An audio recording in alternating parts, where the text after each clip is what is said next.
Good evening. What a wonderful day and exciting time for all of us here this evening. My name is Sue Vanderwood, and I have the honor of being the Dean of the College of Veterinary Medicine and Biomedical Sciences at Colorado State University.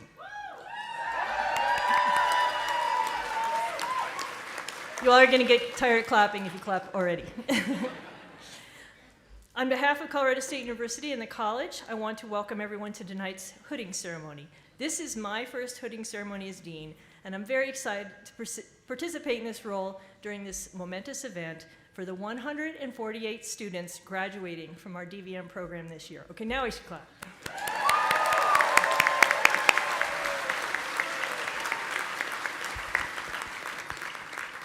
I want to thank all the faculty and staff that helped organize tonight's ceremony to make it a smooth and memorable event, and especially Deb Littak for her attention and care to all the details, including making a very large font script for me to read.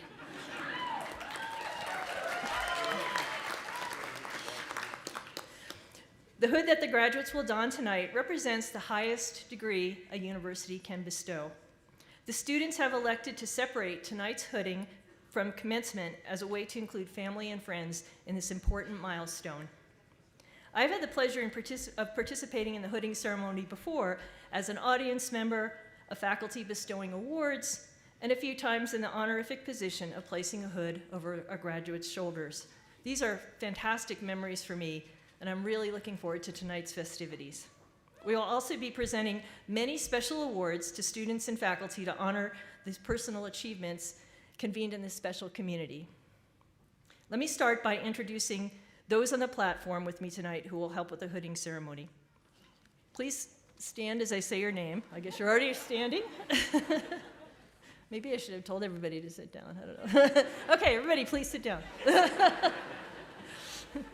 That wasn't in my script, of course. No wonder you all were laughing. Okay, now, when I introduce the platform party, they will stand up. Please stand up when I say your name, and then I'll have you sit down again. Dr. Melinda Fry, Associate Dean, Doctor of Veterinary Medicine Program.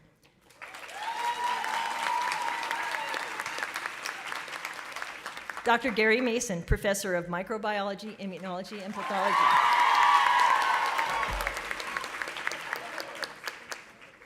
Dr. Molly Murphy, University of Alaska Fairbanks, Director of Veterinary Service, Student and Academic Affairs.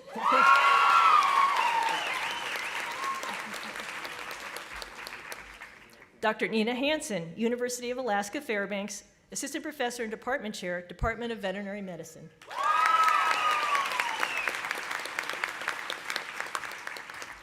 Dr. Dean Hendrickson, Professor of Department of Clinical Sciences.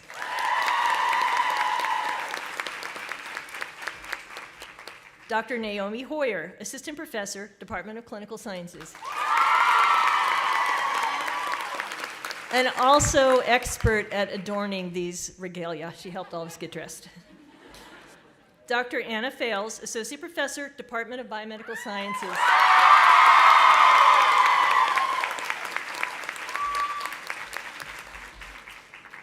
And Dr. Allison Mindell, Assistant Professor, Department of Clinical Sciences.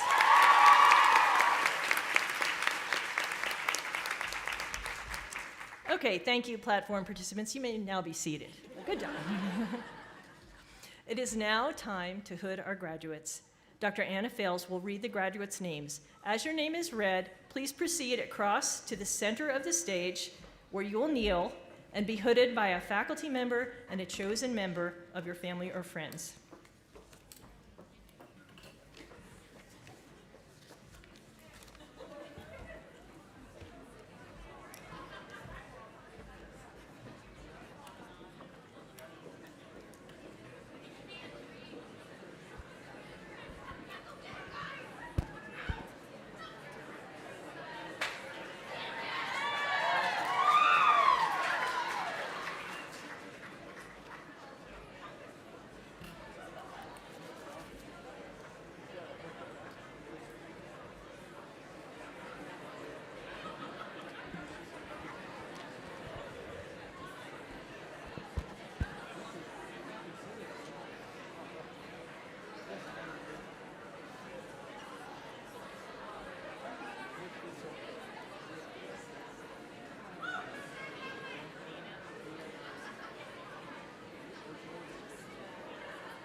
Kelly Anders.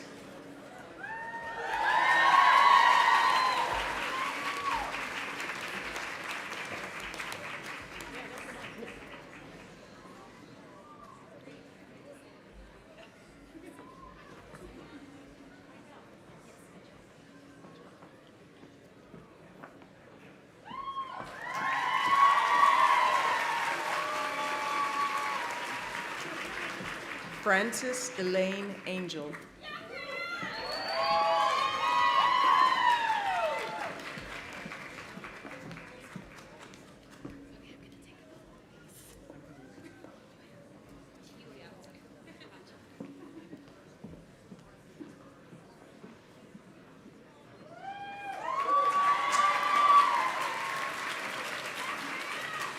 Dakota Jesse Ansip.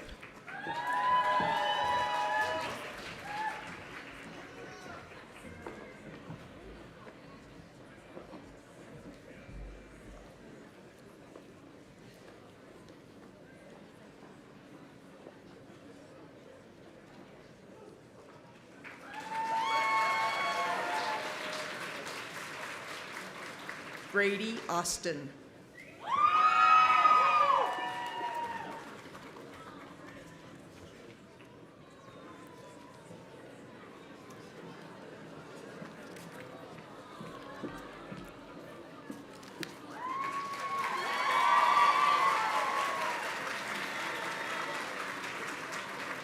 Caitlin Badur.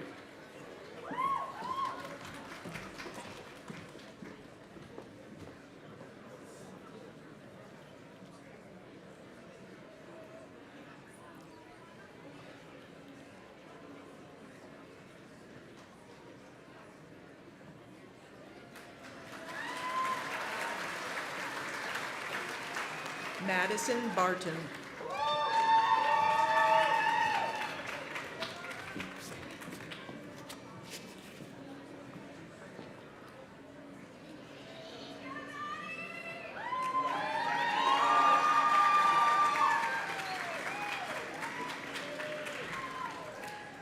Randall B.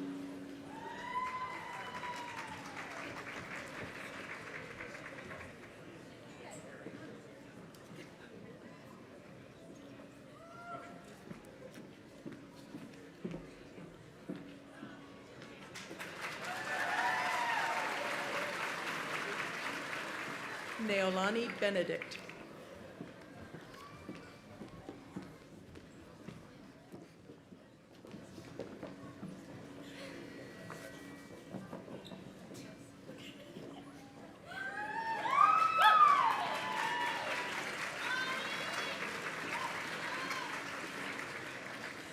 Nicole Elizabeth Blehe Winke.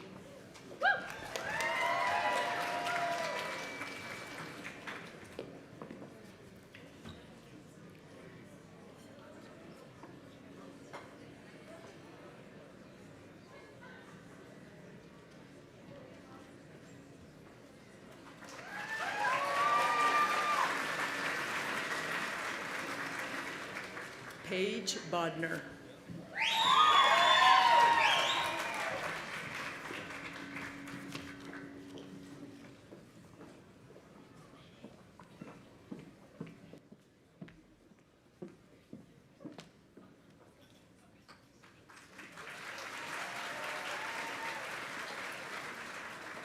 Cassidy Baus Eaton.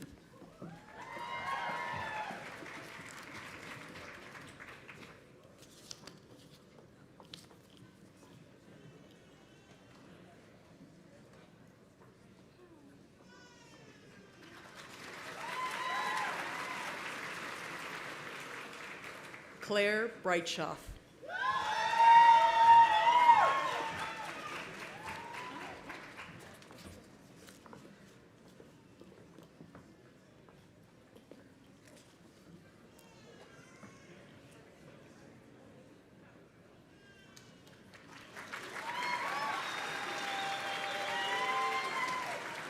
Hannah Brown.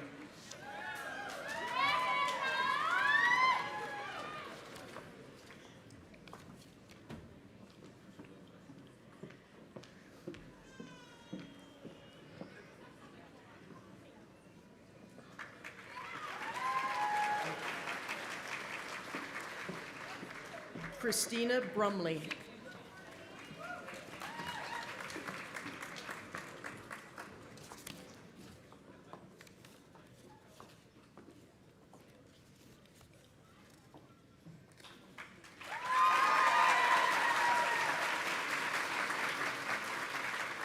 Margaret Busha.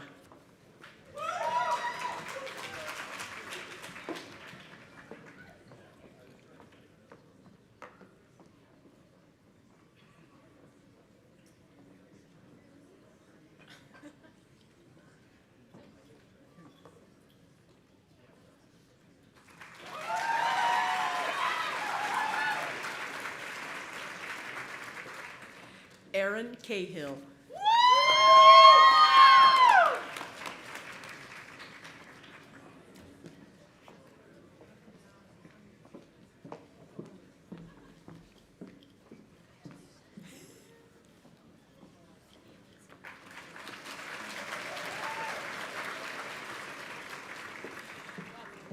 Clarissa Carver.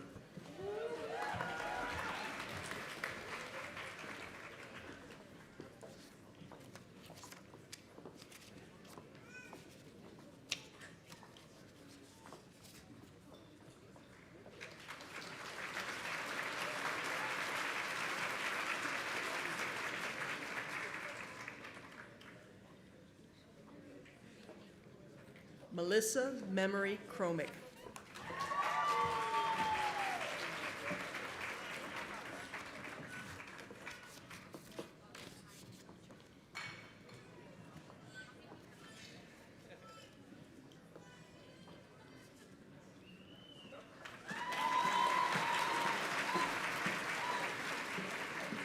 Melissa Clark.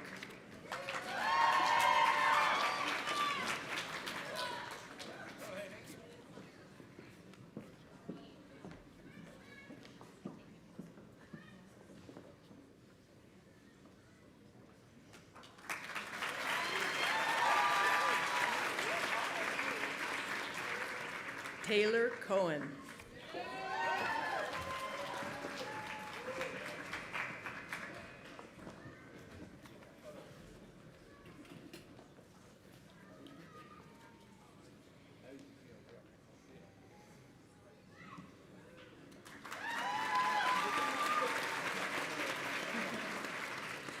Emily Cornwell.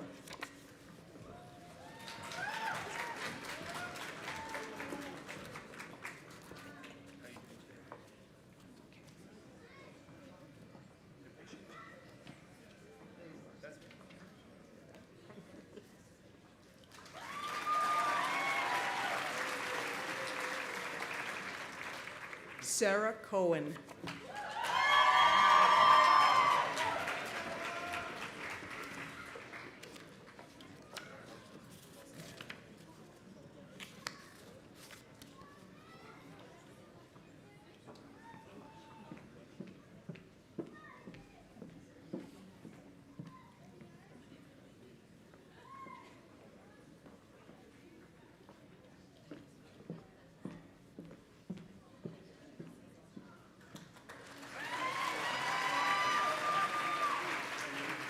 Stephen Richard Crandall.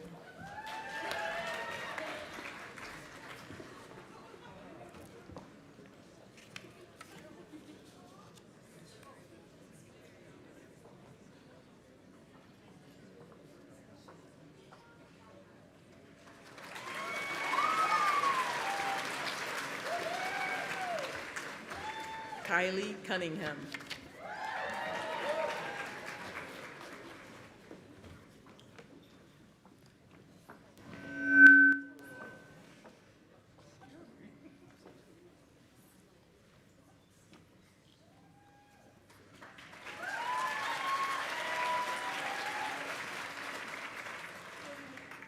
Caitlin Diamond.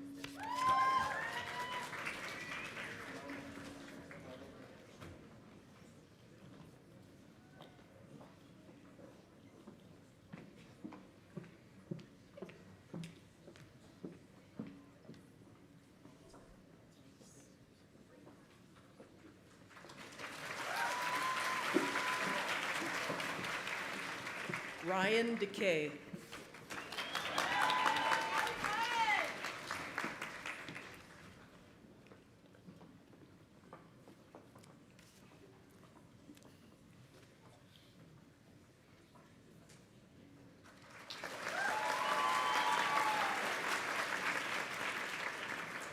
Alyssa Maria de la Torre.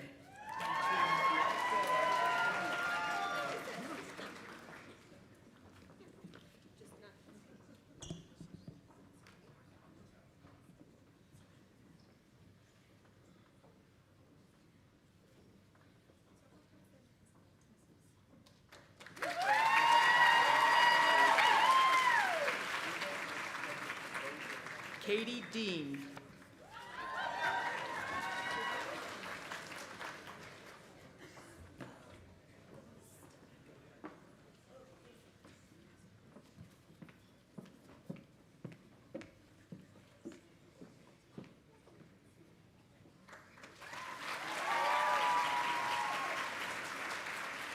Patrick Didow.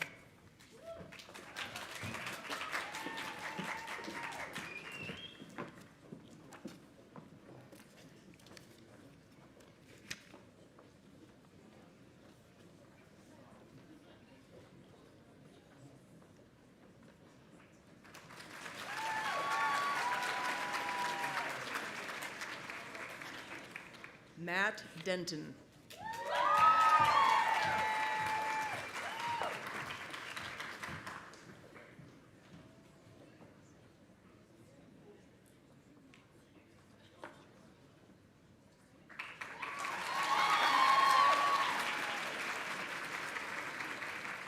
Hannah Dezara.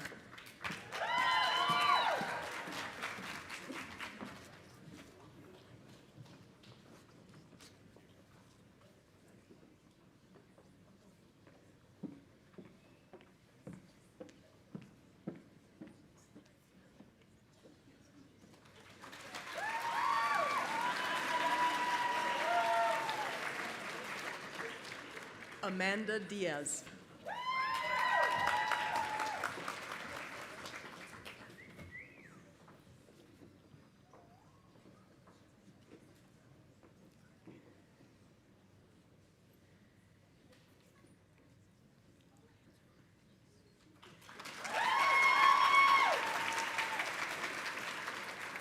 Anna Dundaro.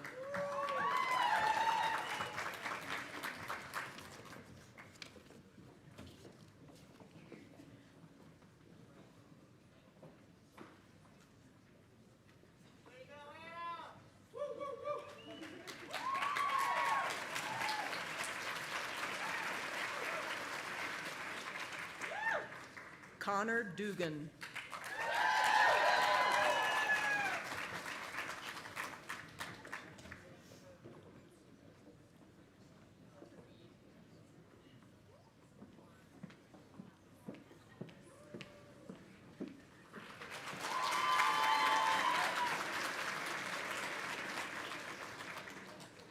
Janae A. Everly.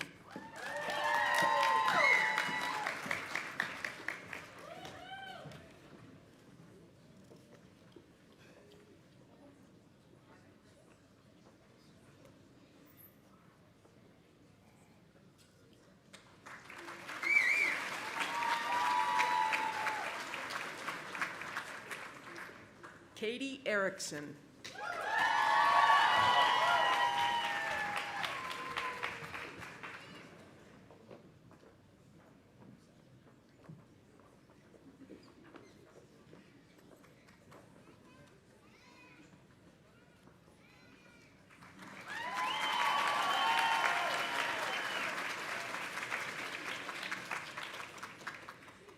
Hannah Fain.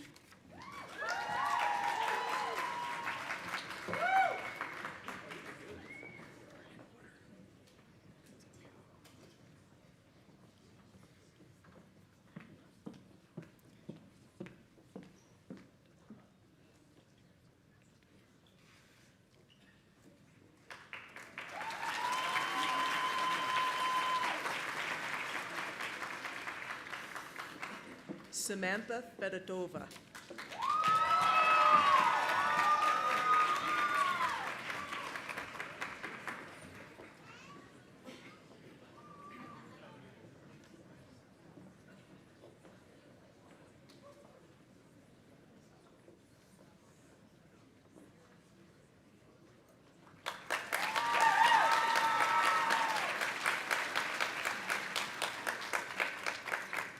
Emily Abigail Fissick.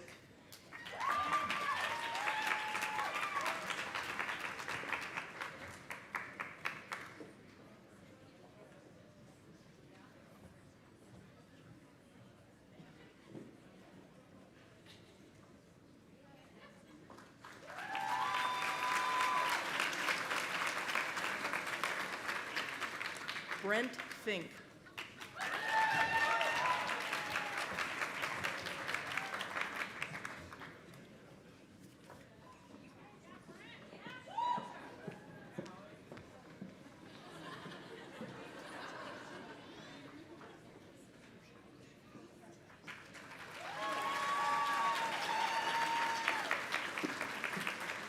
Savannah Flory.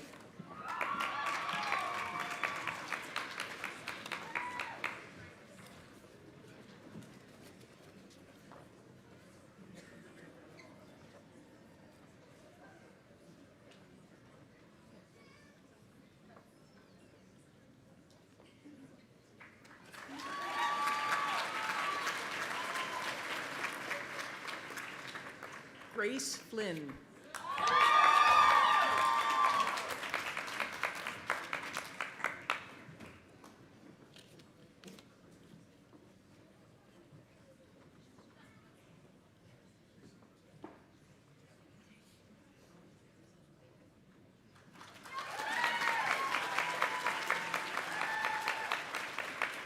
Caroline Foley.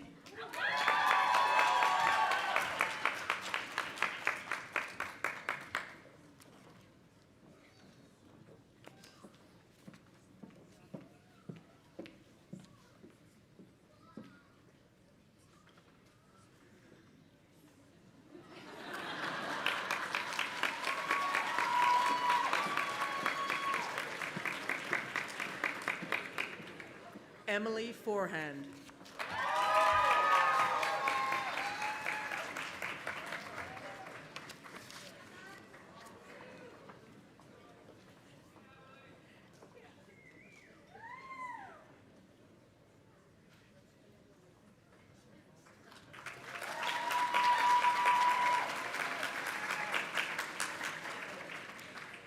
Andrew Wade Fugelberg.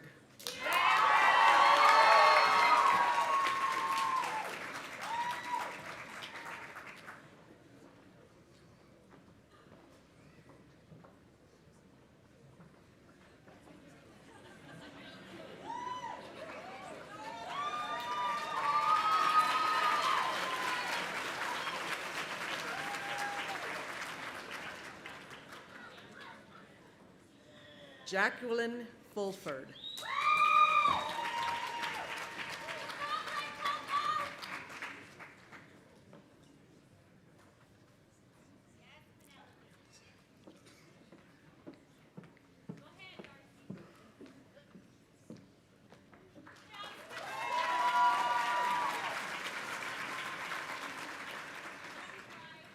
Paige Catherine Gabrielson.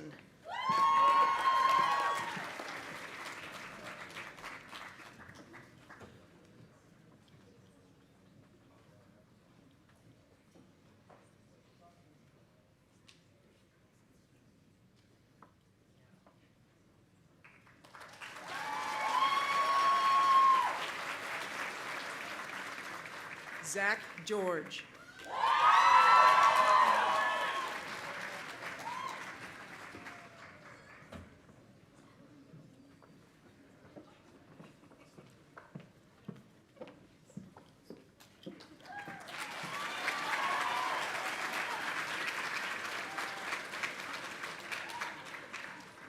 Mackenzie Elizabeth Gibson.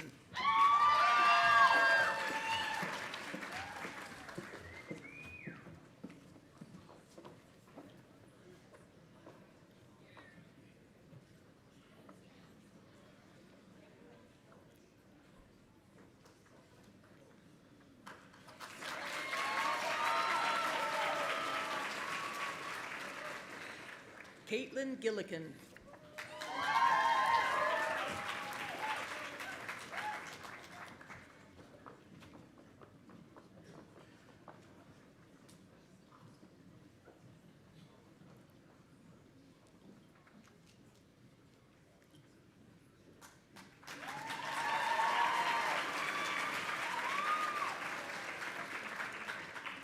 Sarah Jane Gitterman.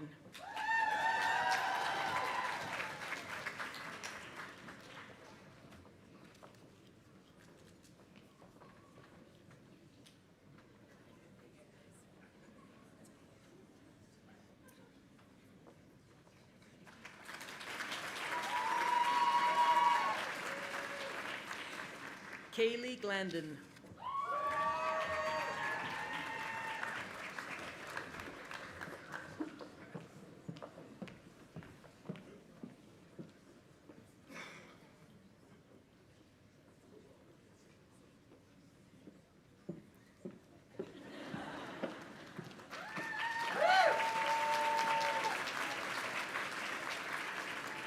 Brandon Goff.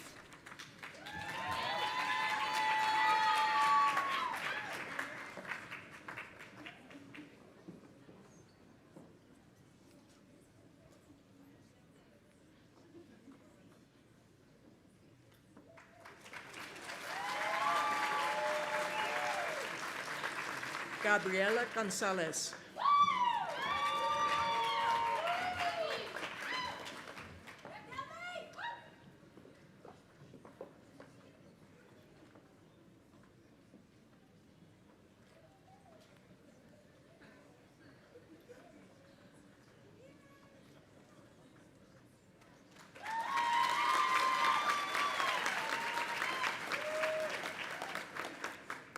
Joshua Goodman.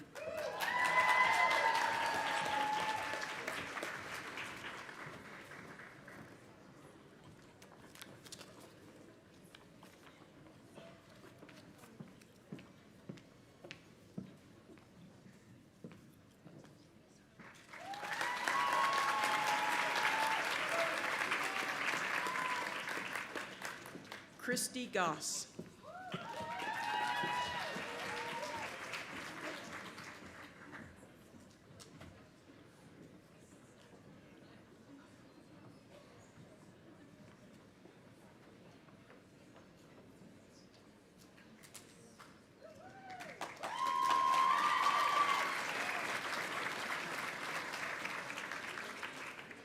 Lillian Griffin Duncan.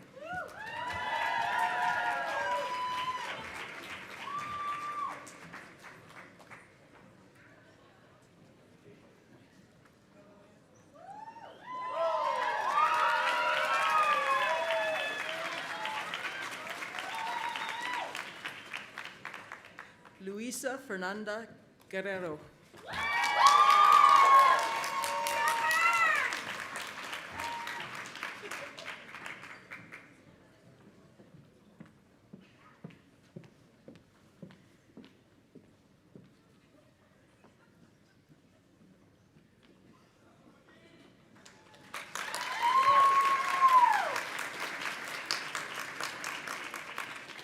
Lauren Gilbert Jones.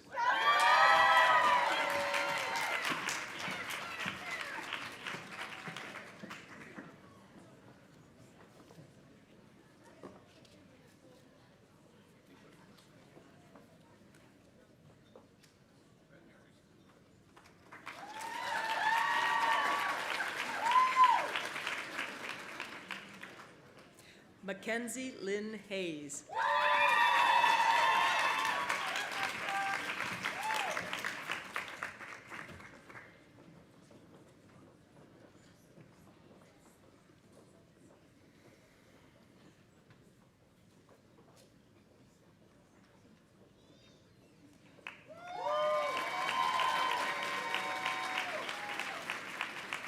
Emily Hokett.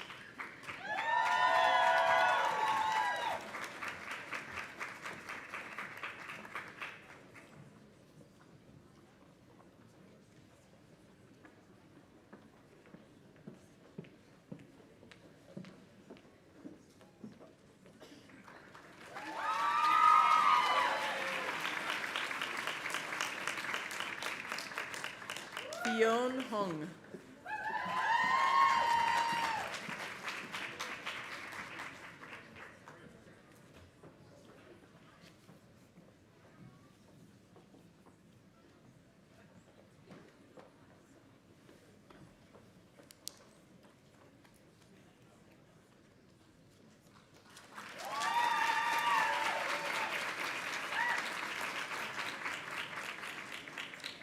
Ray Lee Inge.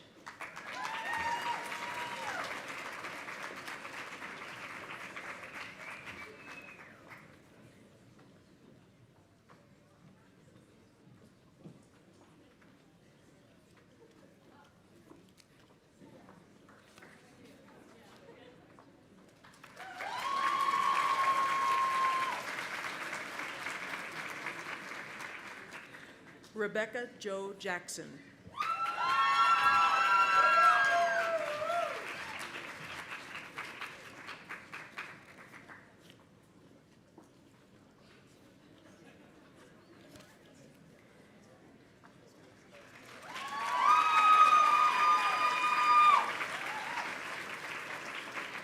Benjamin James.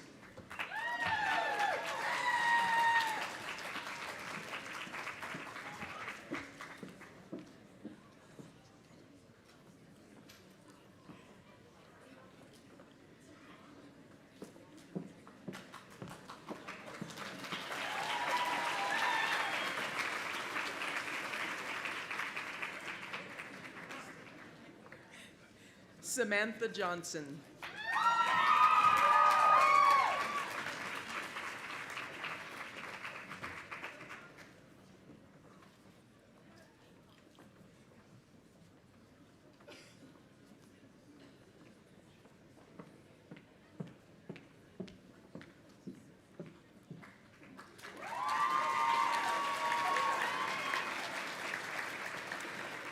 Katie Jones.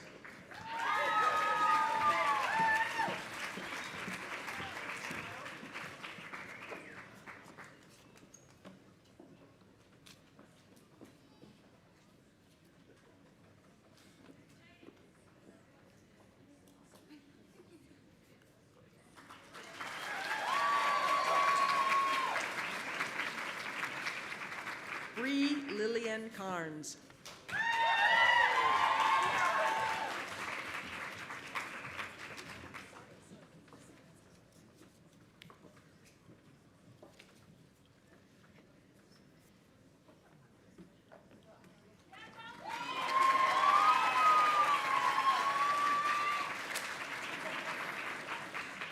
Courtney Kaya Lin.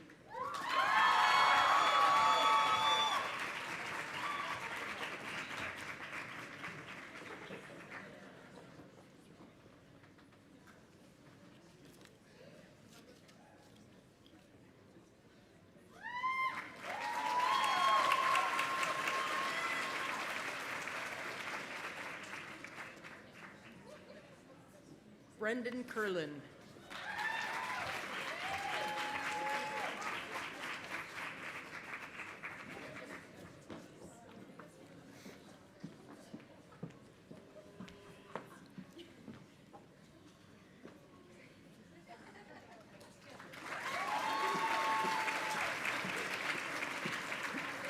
Samantha Joan Kium.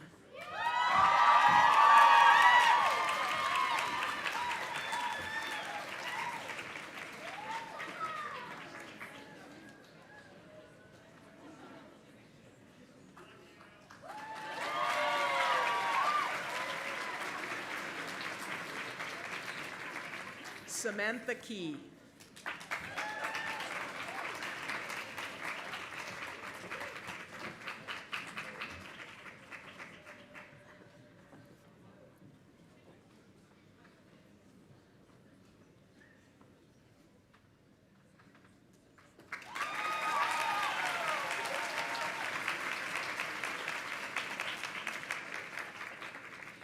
Kristen Keys.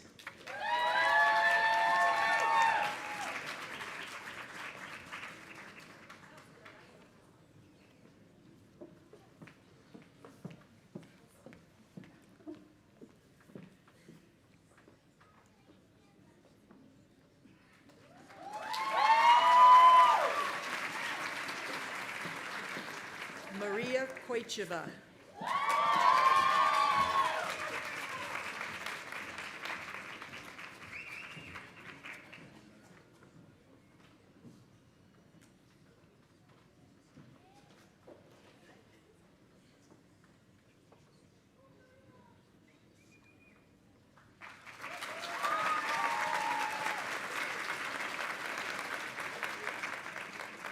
Larissa Kozlowski.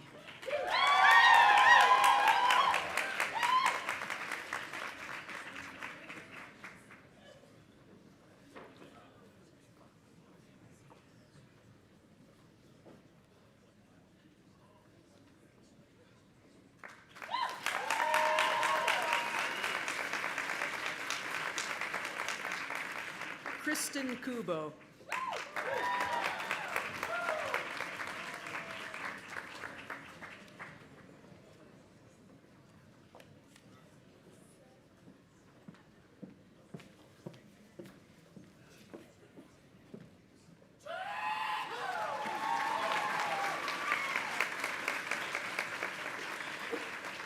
Claire Frances Landwehr.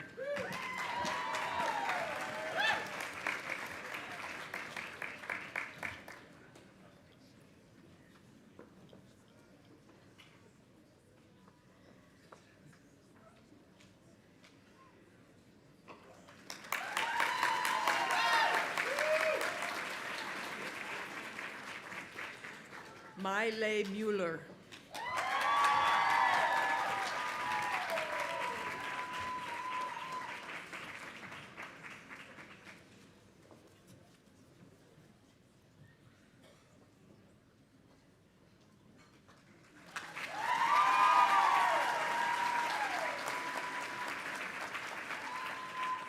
Michaela Elizabeth Lynch.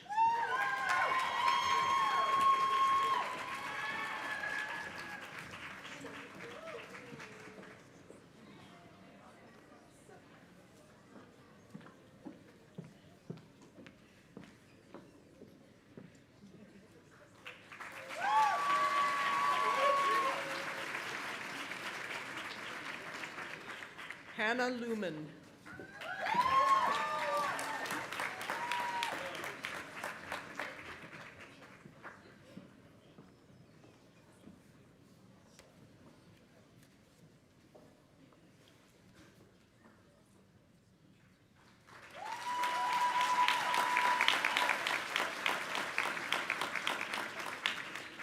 Tatiana Lopez Rogers.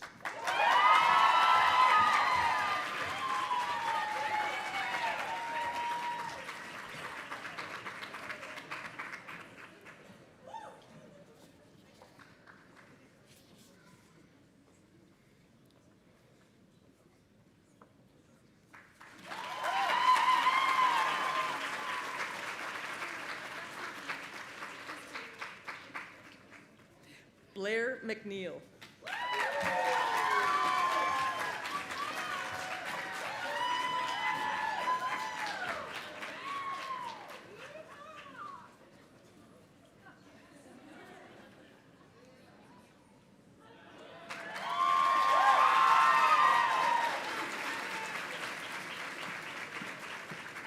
Michaela Maldonado.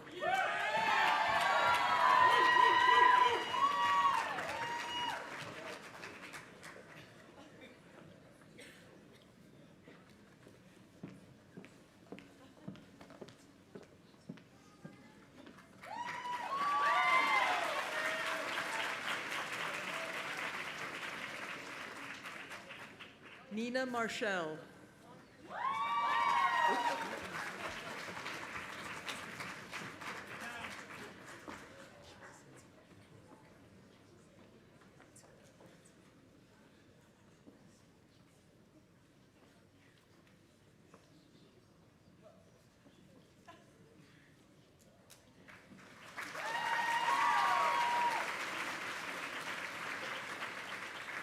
Sarah Gwendolyn Matthews.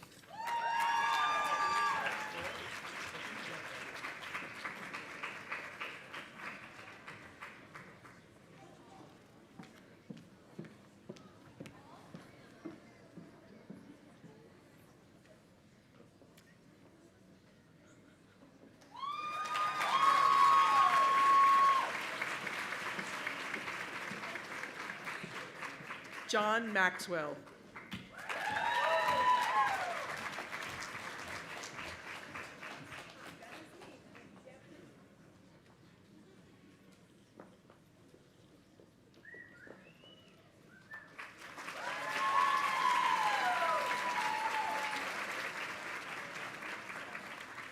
Juliana Maynard.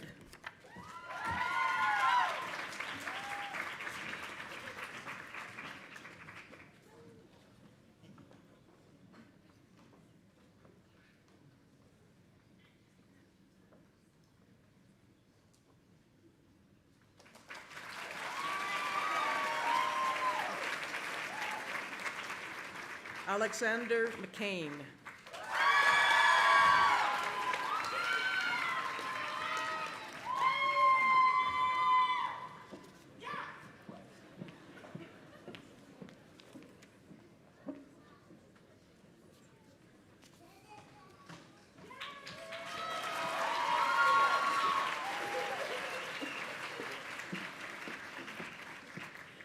Emily McDermott.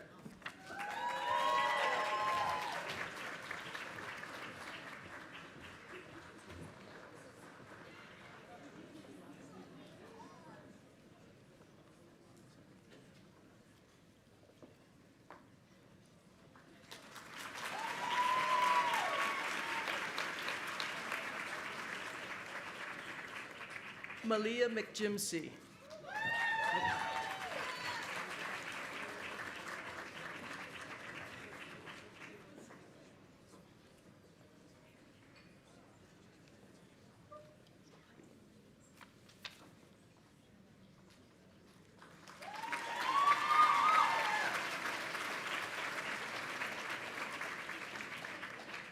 Marion McInturf.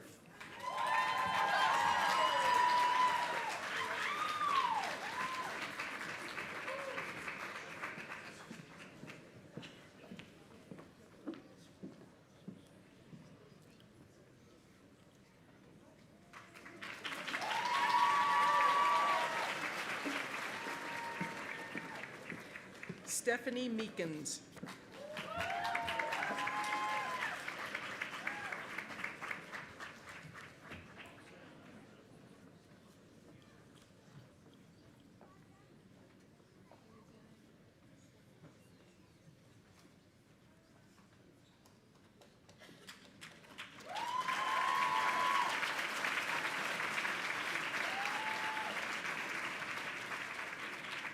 Sage Mahares.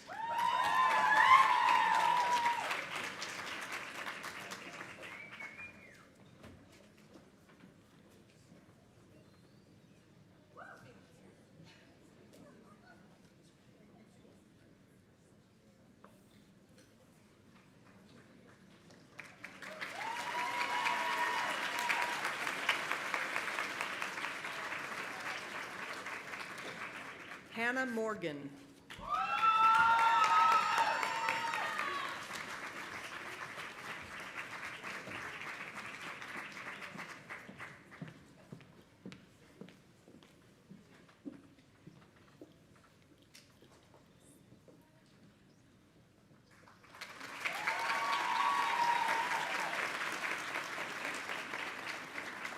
Julia Newsom.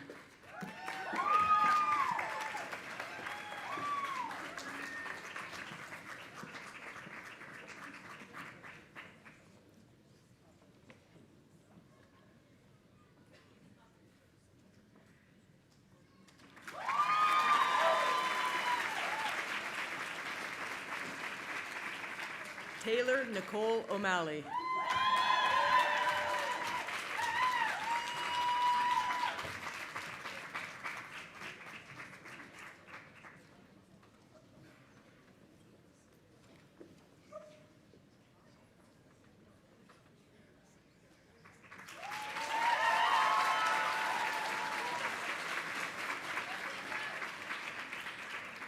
Gabrielle Orsini.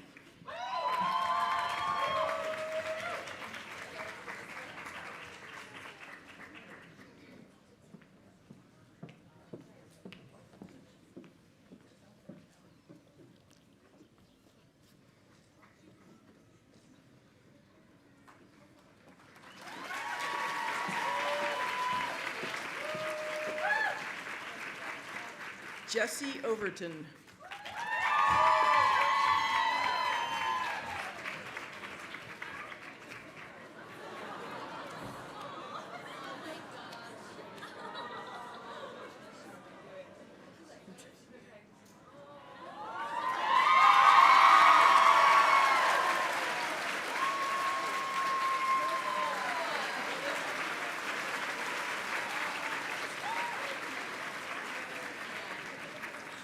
Courtney Painter.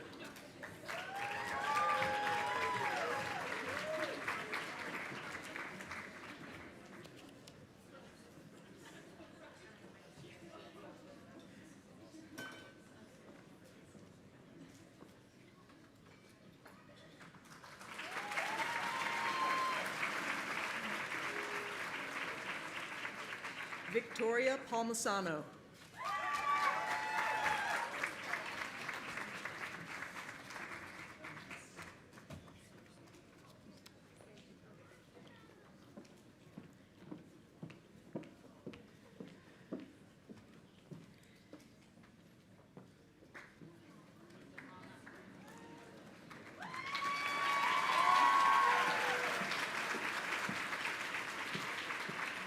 Caitlin Parsons Whitmer.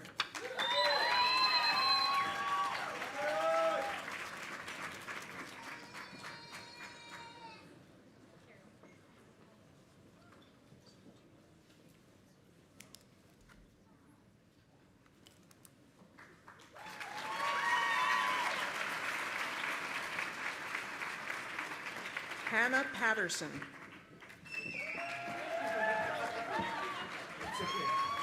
This is Caroline.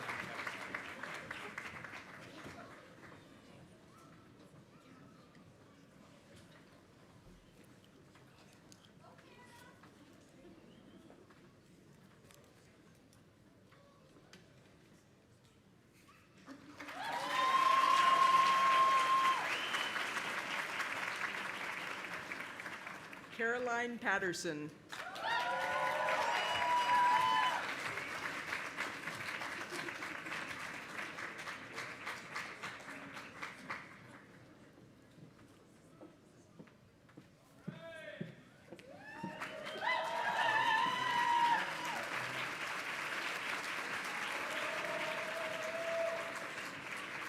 Cody Petrosakuma.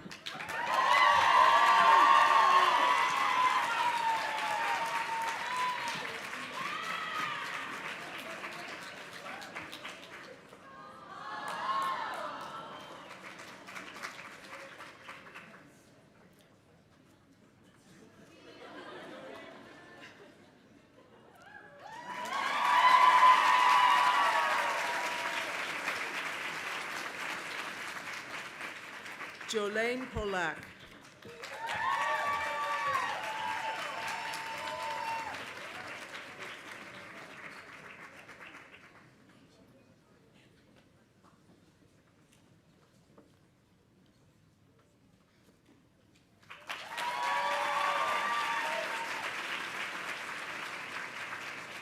Lauren Pompeo.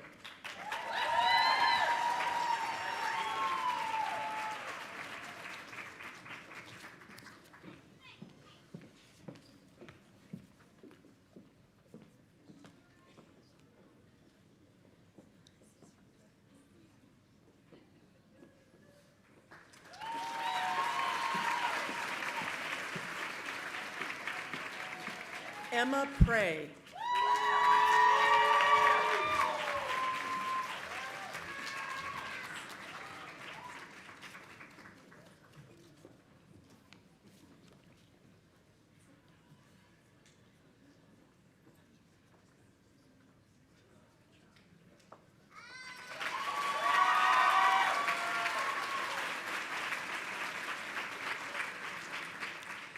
Taylor Reiter.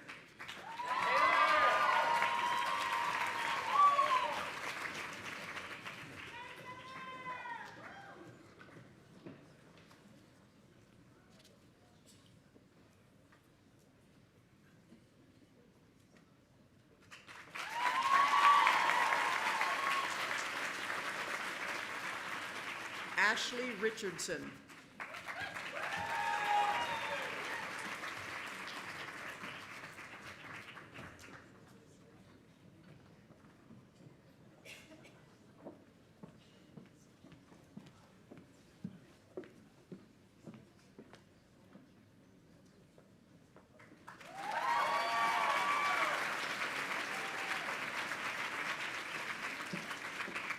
Maria del Pilar Rodriguez.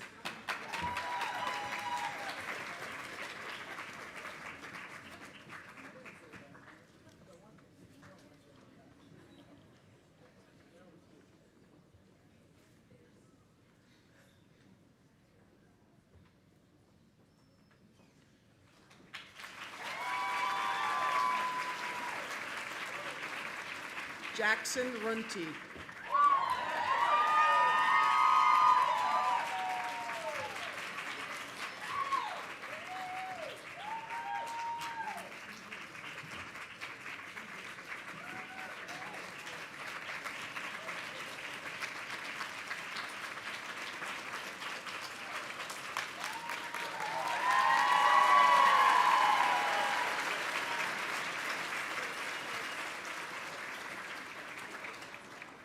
Anissa Rose Samhori.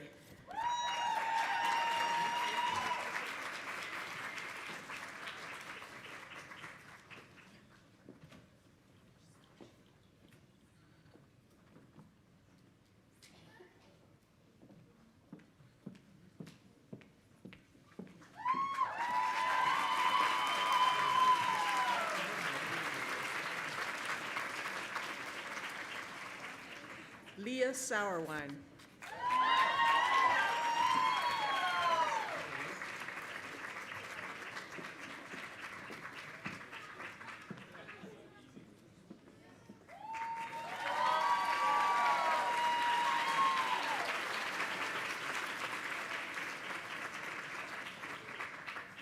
Alex Schaff.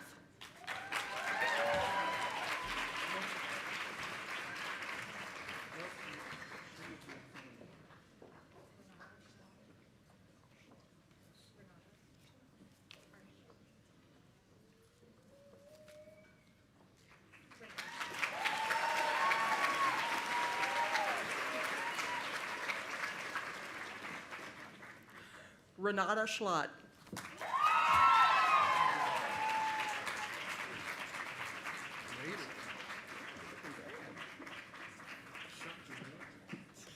Never a doubt.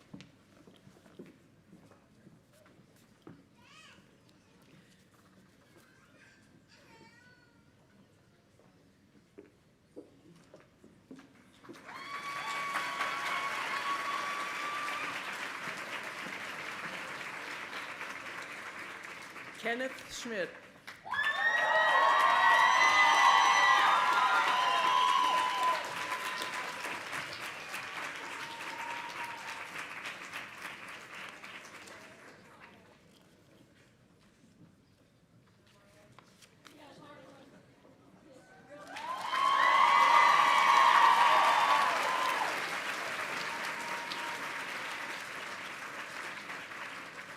Blair Schnabel.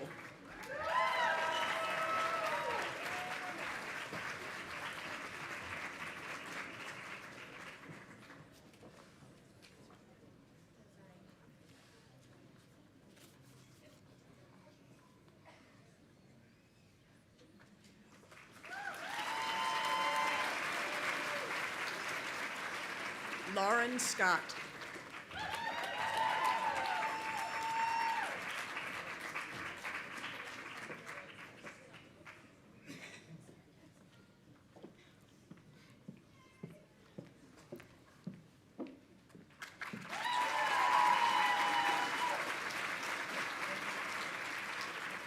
Erica Shannon.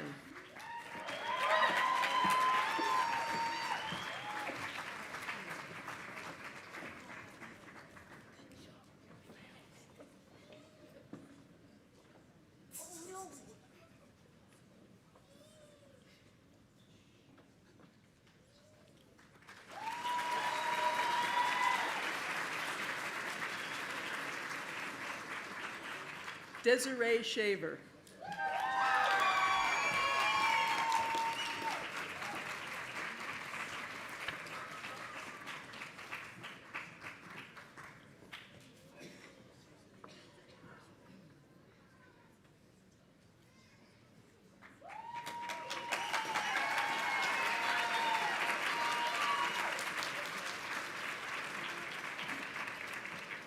Embry Simon.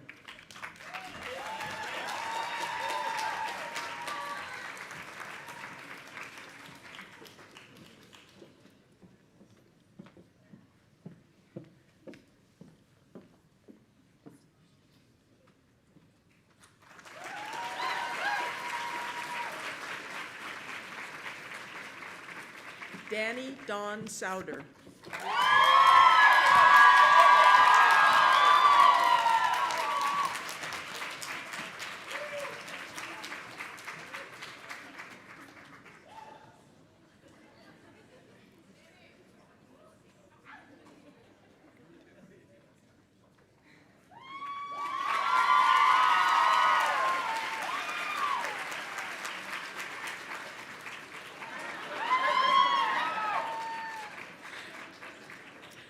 Katja Spitznagel.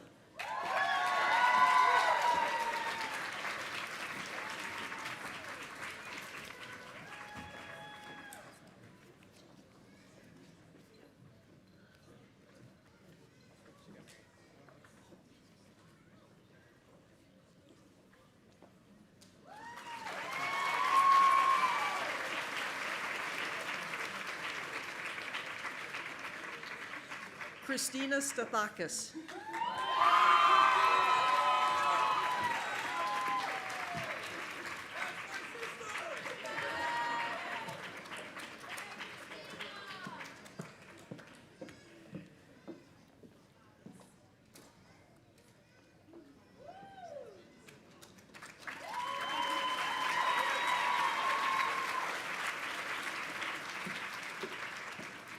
Alan Stockdale.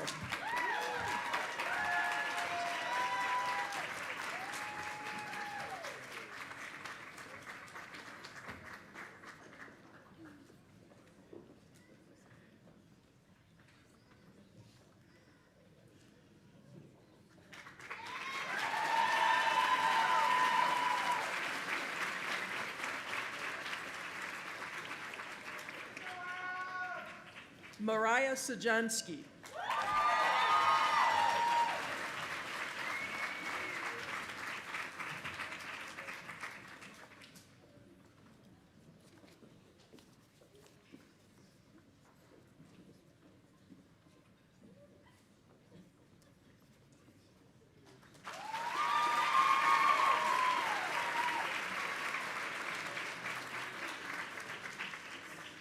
Sarah Tan.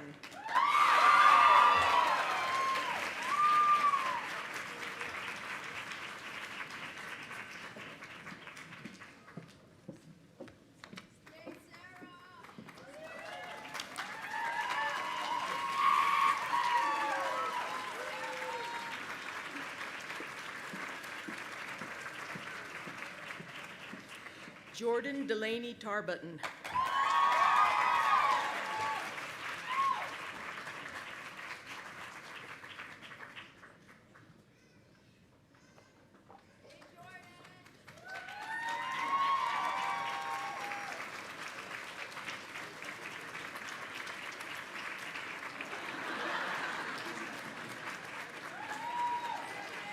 Nicole Evelyn Towner.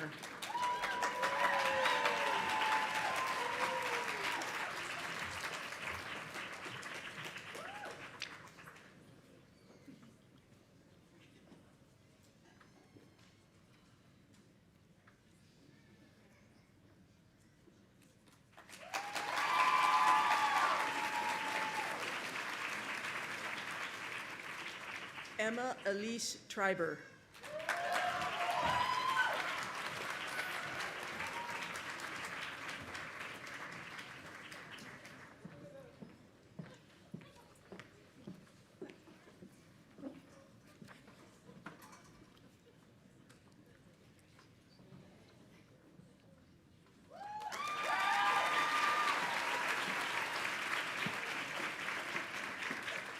Ashley Tutherow.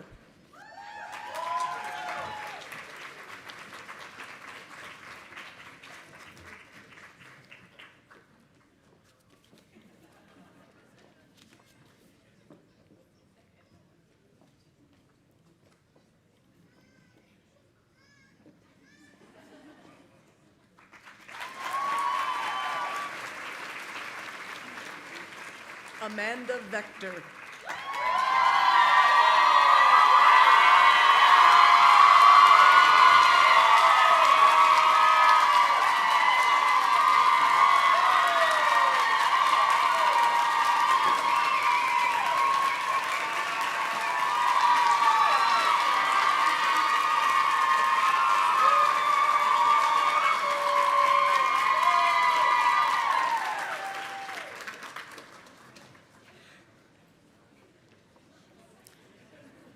Ricky Velman.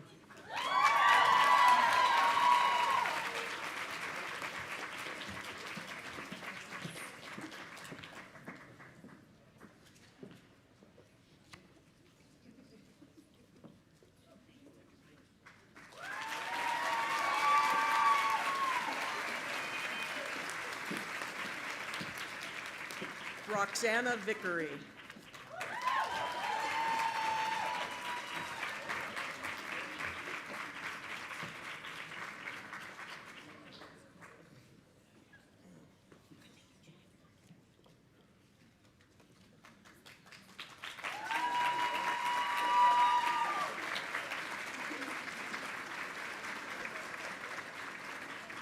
Hannah Vilhauer.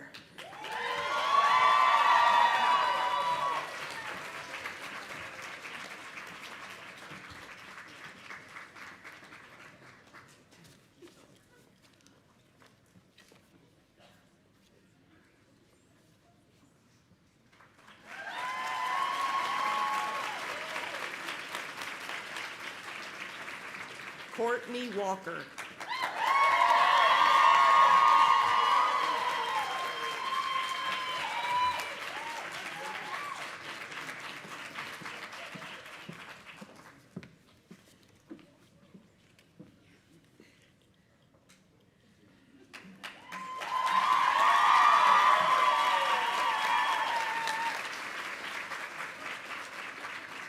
Ryan Walsh.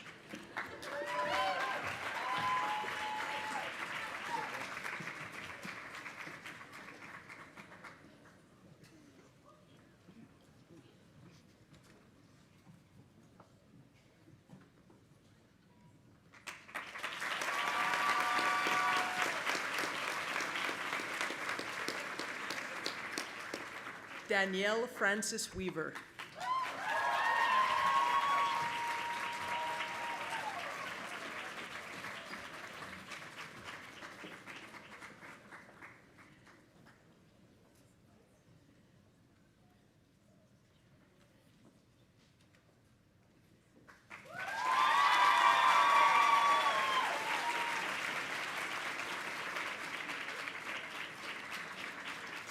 Aaron Webster.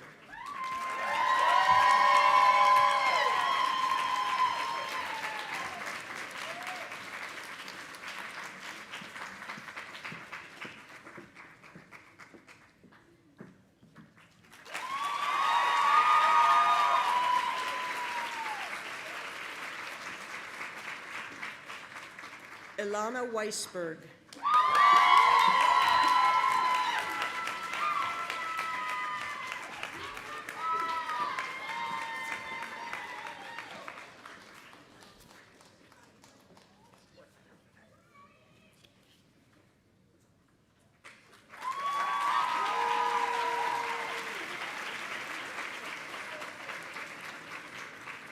Rachel Wertheimer.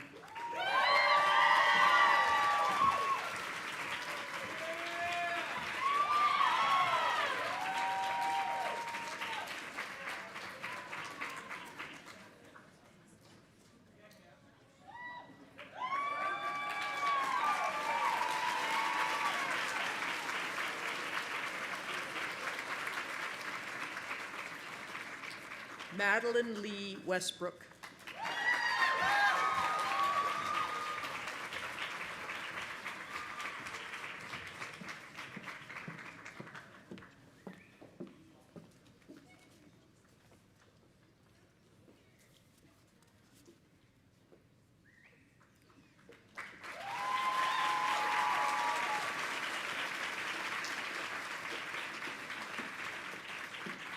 Lauren Melissa Wiles.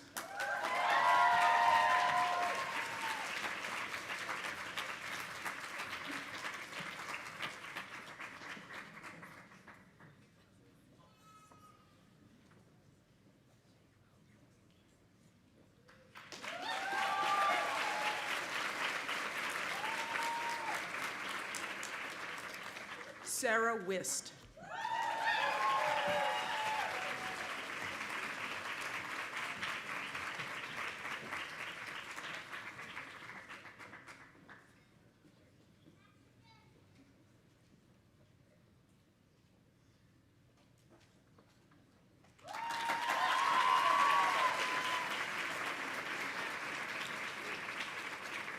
Caroline Woolman.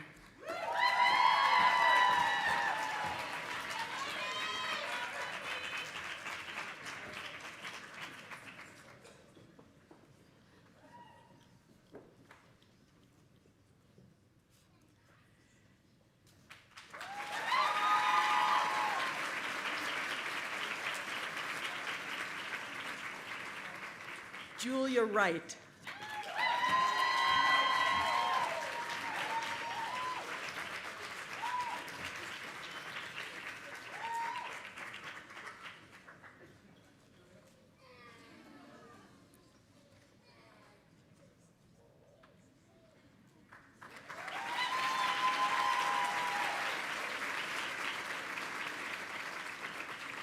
Lei Jung.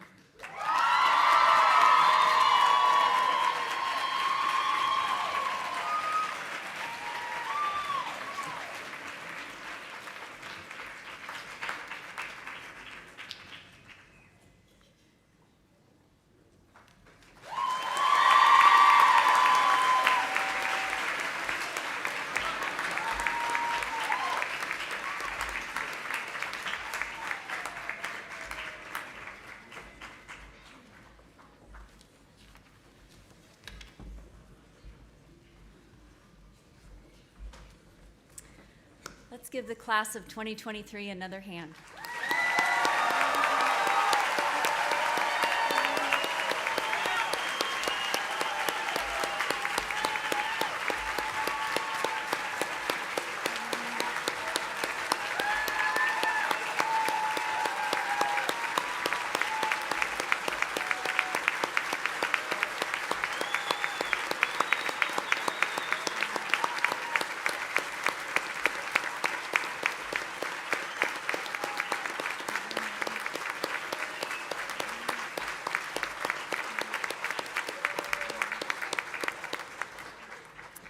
Oh, this is my favorite ceremony. Good evening. My name is Melinda Fry, and I'm the Associate Dean for Veterinary Academic and Student Affairs. To members of the class of 2023, having the privilege of working with you over the past 4 years, I have found you to be capable, strong, gracious, and kind. You are well equipped to impact our profession, care for those without a voice, and serve the communities in which you find yourselves.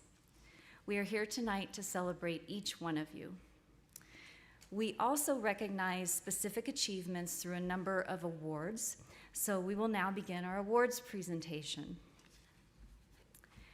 We are one of the top programs in the country, primarily due to our exceptionally talented and dedicated faculty members who work tirelessly to ensure that our students receive the mentorship and education to optimally prepare them for success after graduation. I'm honored to recognize 3 faculty awardees presented in this venue because the recipients were chosen partly or wholly by the class of 2023.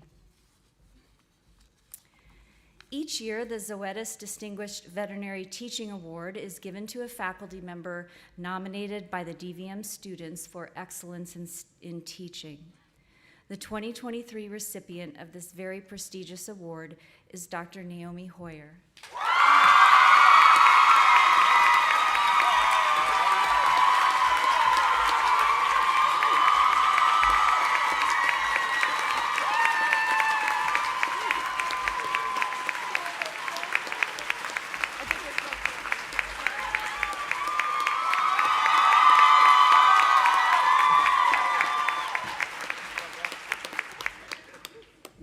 So well deserved. Student members of the American Association of Equine Practitioners recognize an outstanding equine instructor. The recipient of the 2023 AAEP Teaching Award is Dr. Luke Bass.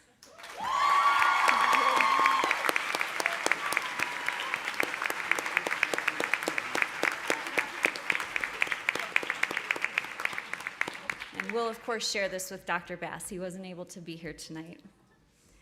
Student members of the American Association of Bovine Practitioners Student Chapter recognize an outstanding livestock instructor.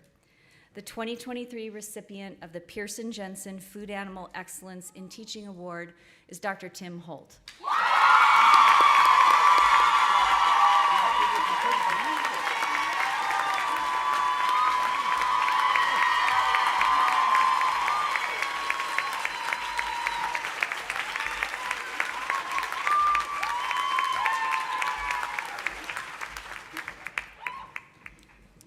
I'll now move on to our new doctor awards. The Student American Veterinary Medical Association sponsors an annual award that recognizes an outstanding fourth-year student. The recipient of the 2023 SAVMA Outstanding Fourth-Year Student Award is Dr. Courtney Walker.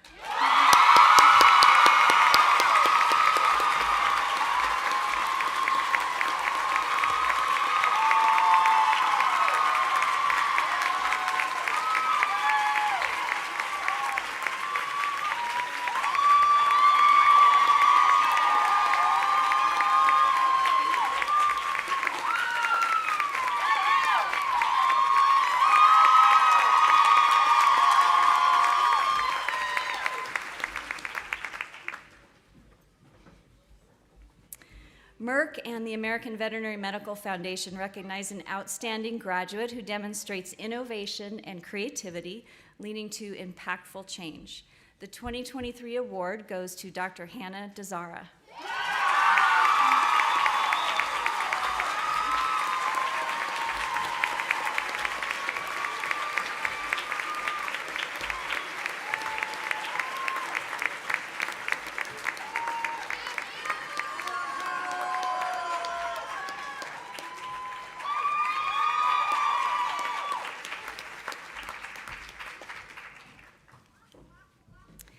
The American College of Veterinary Internal Medicine awards a Certificate of Clinical Excellence to senior students who have demonstrated outstanding didactic and clinical expertise in internal medicine.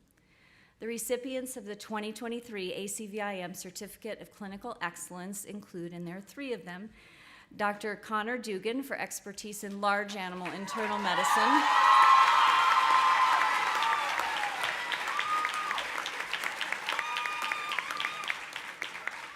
and Drs. Paige Bodner and Benjamin James for expertise in small animal internal medicine.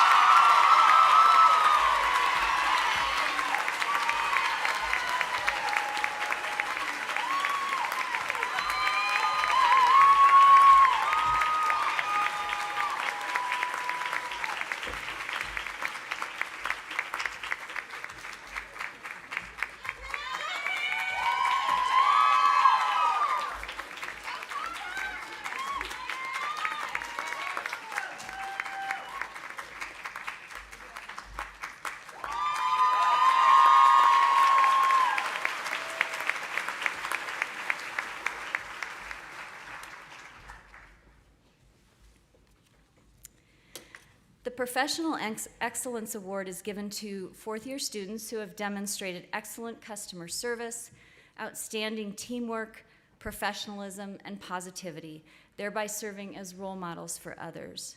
The three recipients of the 2023 Professional Excellence Award are Dr. Cody Petrosukuma,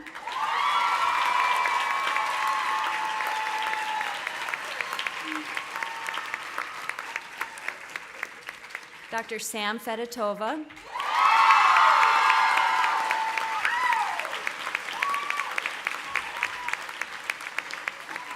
and Dr. Melissa Clark.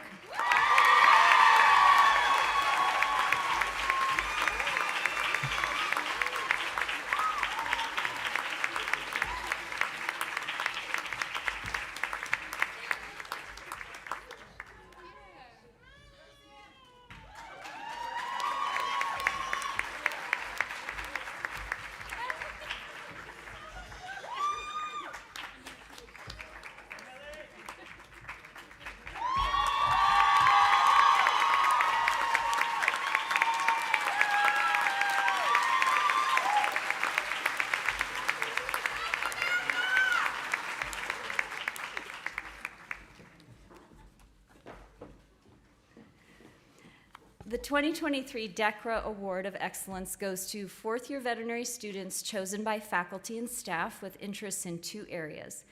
This award in this year goes to Dr. Matthew Denton for excellence in internal medicine,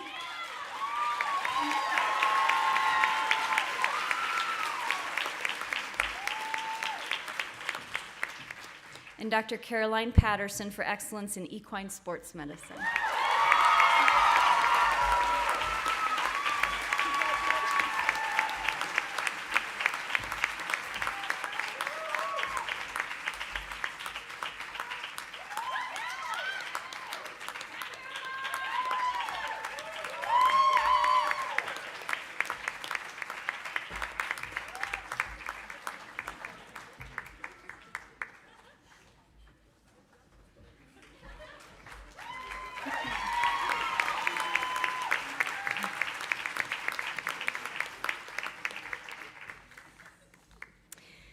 unusual for a professional society to spontaneously reach out to us to request the opportunity to honor our graduates.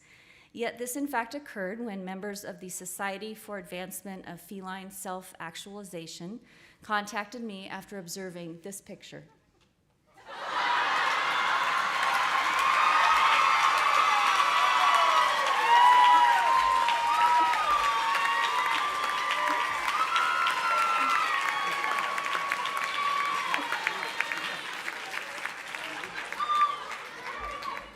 Dr. Crandall, would you please just stand to be recognized as the recipient?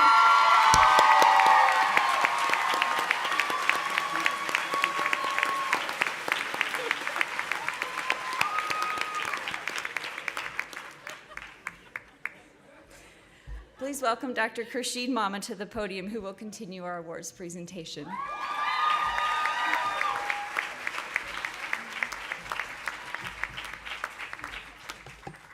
Thank you, Dr. Fry. I'm pleased to present the American College of Veterinary Anesthesiology Award to Amanda Vector.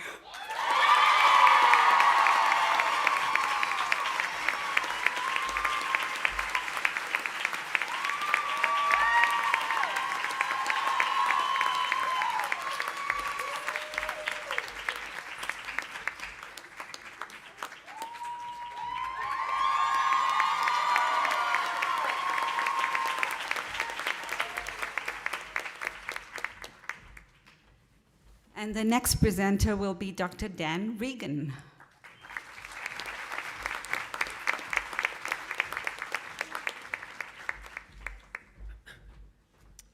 This next award is presented to a student who completed both a PhD and DVM as part of CSU's combined degree training program. And it is my great pleasure to present this year's award to Dr. Caitlin Diamond. Yeah.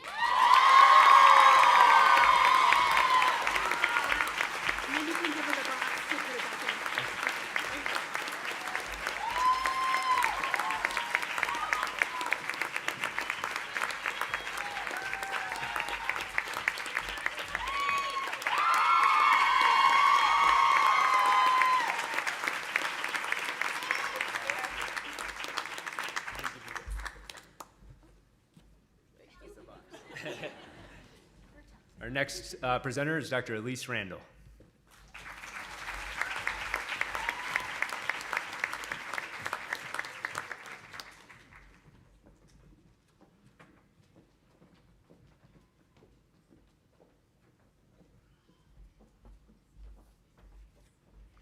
The American College of Veterinary Radiology Award is presented to the fourth-year student who excels in clinical radiology, and this year's recipient is Nina Marshall.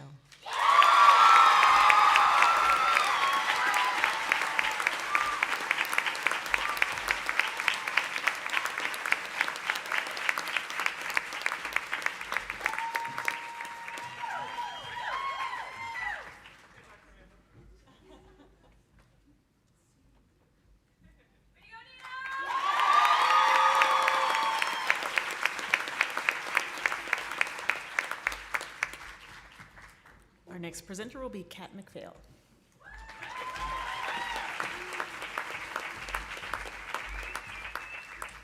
All right, settle in, people. I've got a number of them. But first of all, my sincere congratulations to the class of 2023. And I also wanted to take this brief opportunity to thank you. As spicy second years, you are my very last Pig Lab class, and I love you for it.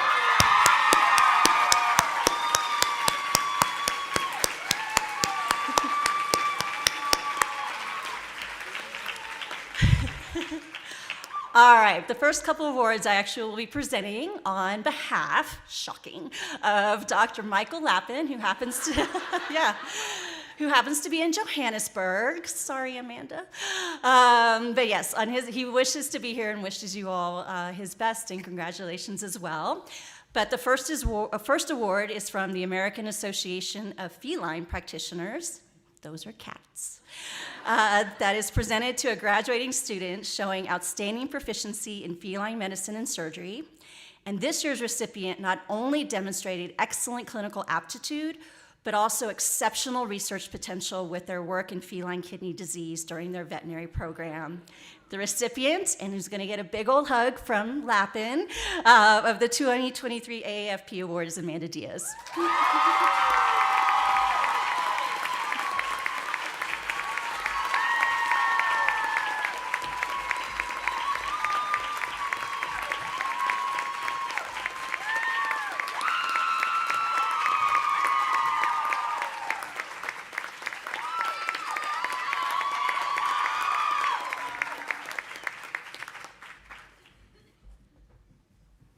I was tempted to bring a long white wig and the staff, but I didn't, so it's fine, yeah. All right, the next award is the Student Research Award from the Center of Companion Animal Studies for exceptional ability in performance of clinical research during their time in the veterinary program. This award is going to a 2023 graduating student for their very successful work in the Young Investigator and Veterinary Summer Scholar programs. Their work with Dr. Lynn Pezzanite in the area of equine osteoarthritis, that's horse bad joints, has resulted in their co-authorship on one paper and a first authorship on a second. Their work has been presented at the CSU College Research Day, as well as the UC Denver Orthopedic Symposium and the National Orthopedic Research Society. In the nomination, it was also mentioned that this graduating student has been a pleasure to work with in the lab and that they are a great teammate and mentor to younger students. The recipient of the 2023 Student Research Award is Erin Webster.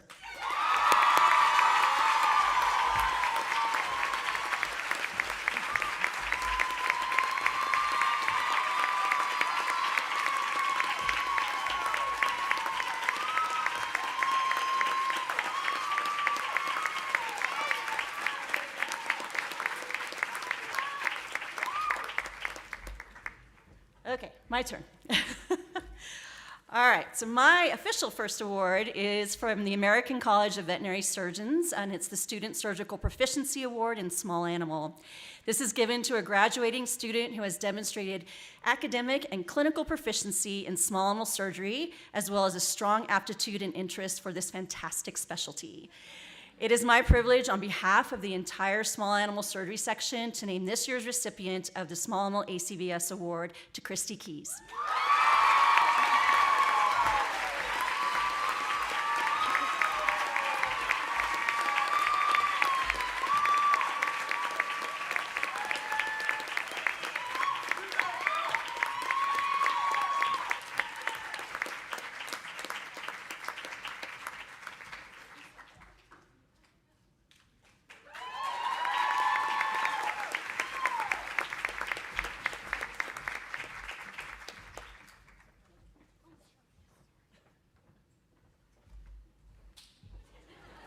Getting serious.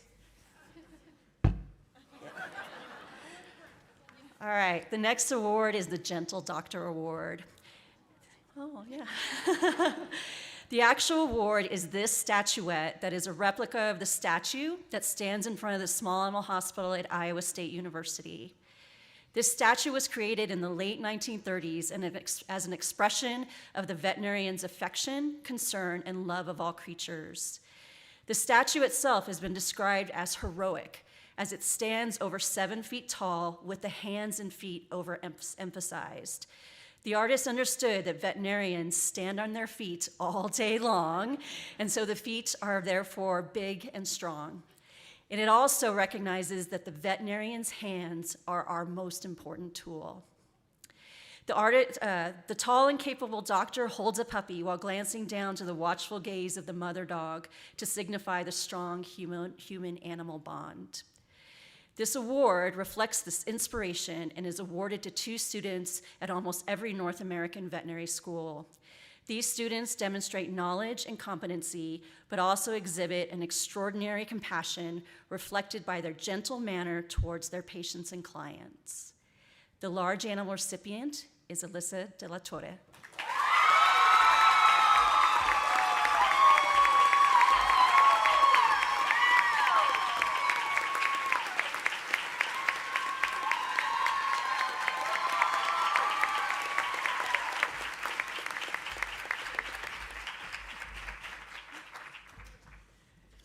And the small animal recipient is Katie Erickson.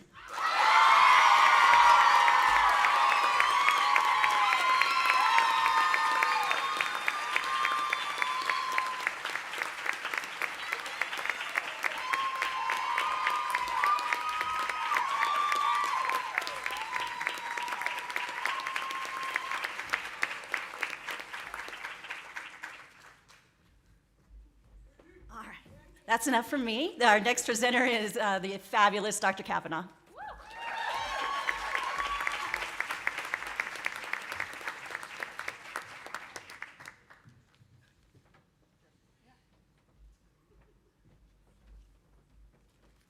All right, I'm up here to present 3 different awards on behalf of the emergency and critical care faculty.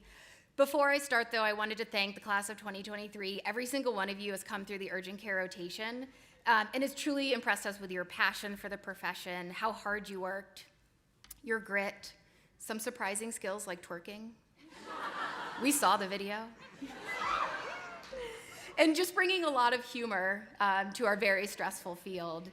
So thank you in the audience, too, for raising and marrying such amazing humans that really do make my job every single day and all of our jobs very, very fun. And we're going to miss you quite a bit. My first award is the Veterinary Emergency and Critical Care Society Award for Proficiency in Veterinary Emergency and Critical Care Medicine. And this award is awarded to the senior DVM student who's demonstrated a special interest and ability in the field of small animal critical care. This year's award winner has exemplified exceptionalism in critical care through her research efforts, her advocacy for ill and injured animals on the clinic floor, and leadership in our SVEX chapter. So this year's well-deserved award winner is Dr. Jordan Tarbuten.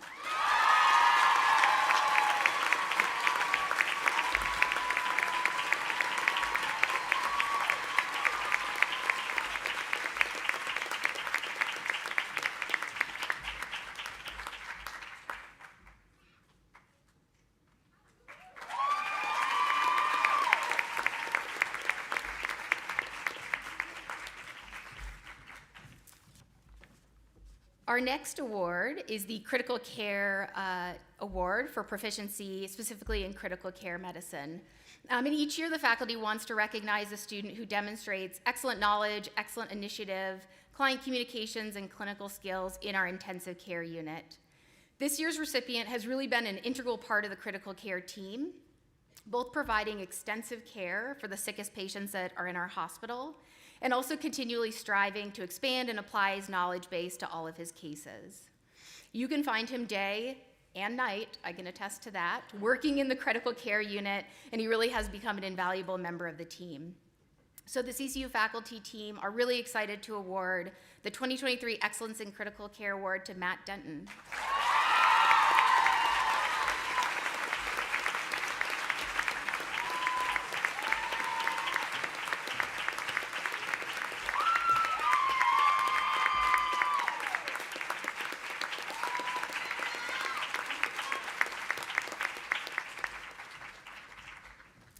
Okay, our last award, I have to find, is our Urgent Care Award. And the Urgent Care Award is conferred to the 4th-year student who demonstrates excellent knowledge, initiative, client communications, and clinical skills in urgent care. This one's near and dear to my heart because I met this veterinarian what feels like a lifetime ago when she accepted a job as a vet tech in urgent care. And she was an amazing technician. She was so efficient. She was wonderful with our clients. Everybody loved her. Barrels of fun. But I honestly wasn't too sure how clinics would go because that's a really hard transition to be the technician and then to be the doctor. And I have to tell you, she just knocked my socks off when she came through as a 4th-year student. So this recipient this year is Rachel Wertheimer. And I have to say,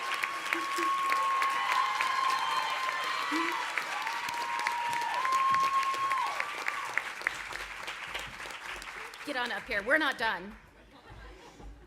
So Rachel has grown into one of the most innovative and intelligent doctors I've met as a 4th-year student. She cared for her clients with so much compassion, she saved a marriage on urgent care. She was so creative in how she found solutions to the patient care, and she took advantage of every opportunity on our service, but then just kept making her own. So we are going to miss her. We hope she comes back one day to live with us, but congratulations.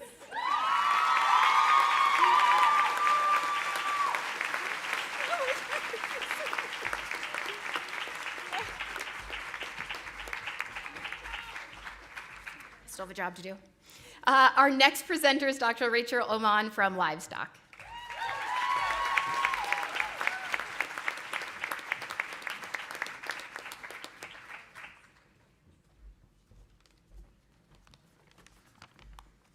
Hello. It's my pleasure to be up here with Dr. Holt to present the Livestock Awards to you all.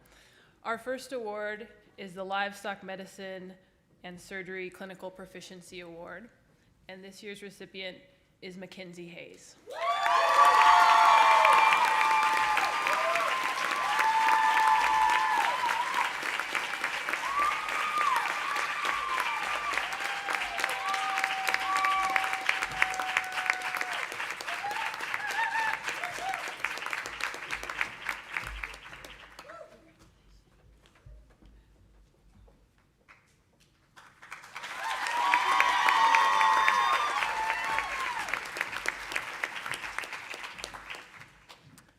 Our next award is the Dairy Field Service Clinical Proficiency Award, and this year's recipient is Anissa Samhori.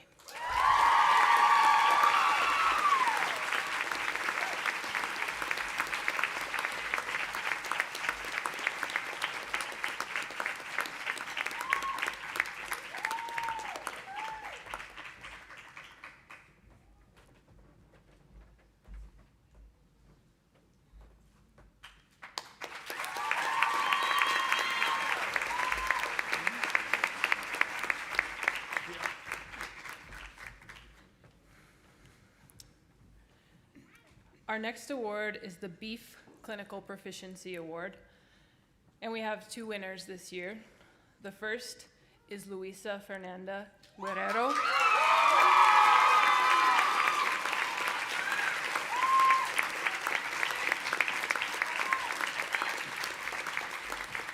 And the second is Erica Shannon.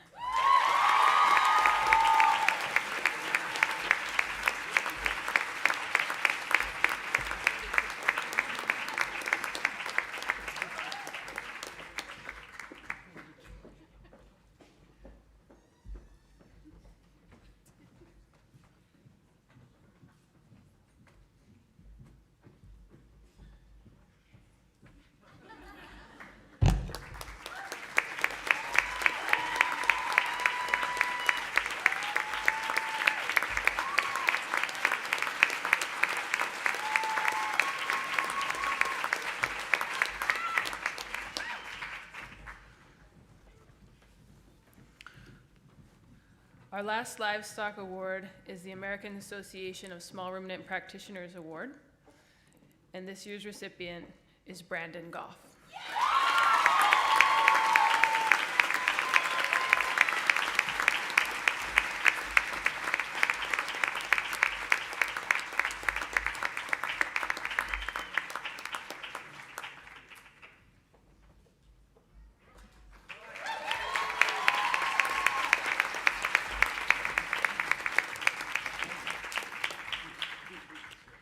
Now please welcome our next presenter, Dr. Max Stolt.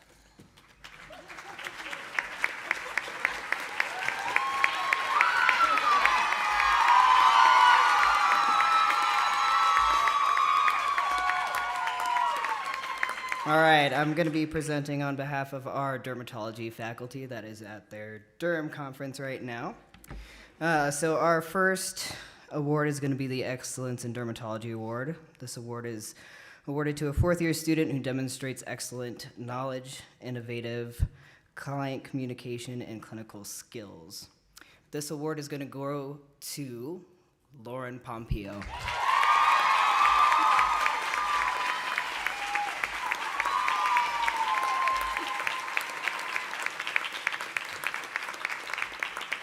So since they couldn't be here today, From Dr. Hoppers and Dr. Bechtel, we are so pleased to present Lauren with this award. Lauren has demonstrated her passion and commitment to veterinary dermatology by taking this clinical dermatology rotation 3 times.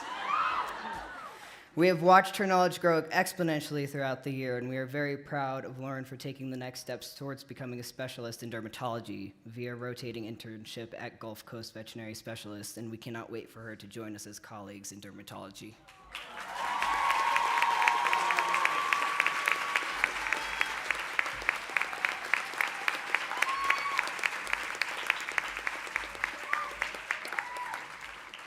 All right, so our next award is the 2023 DECRA Award of Excellence. This goes to a 4th-year veterinary student who has been selected by the faculty and staff for exhibiting interest in and enthusiasm for dermatology and who has excelled in the diagnosis of treatment. This is going to go to Savannah Flory.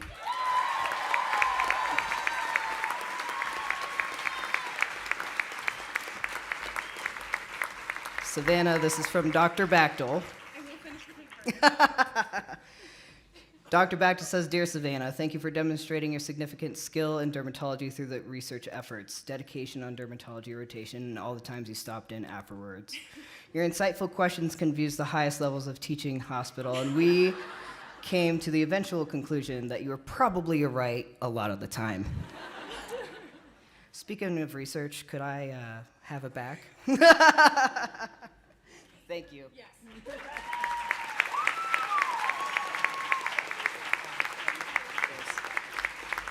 Our next presenter is going to be Dr. Jenna Burton.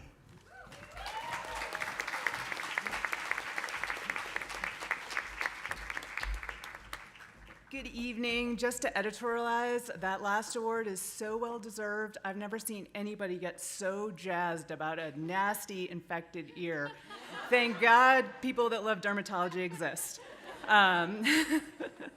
Well, congratulations to all the graduates and all the people out there that have loved, supported, and occasionally fed them through this whole process. You all have much to be proud of. Our first award for oncology is the Veterinary Cancer Society Bob Rosenthal Oncology Student Award. This award is given to one student selected from each veterinary school across the country who demonstrates outstanding dedication and commitment to the field of veterinary oncology. This year's recipient for their commitment and dedication to the field of oncology is Ashley Sanfilippo.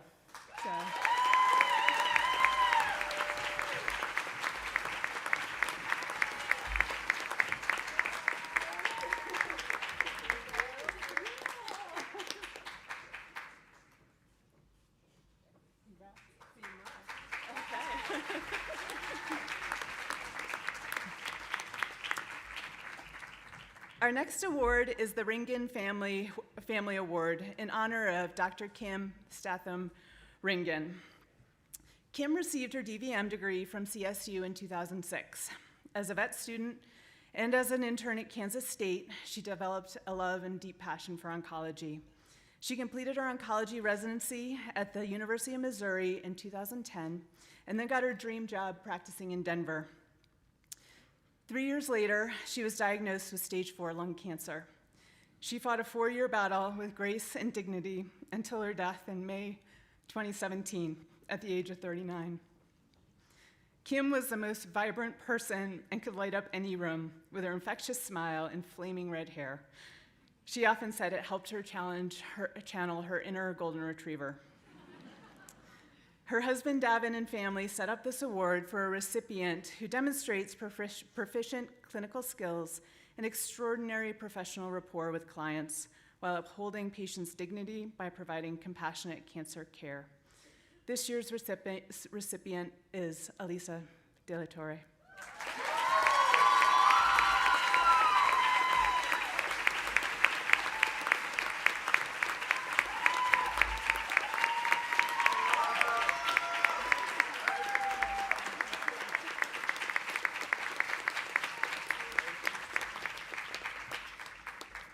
And our next presenter is our ever-fabulous award-winning Dr. Naomi Hoyer.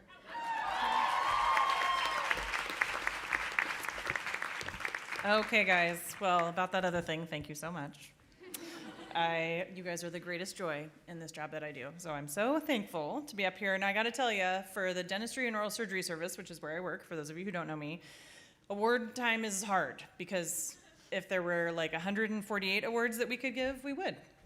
But we've narrowed it down to 3 this year. So these are the Dentistry Service Awards. Now these are awarded to 4th-year students who've demonstrated clinical and academic proficiency, yada, yada, yada, and all that, and also an interest in dentistry, which is what I really care about.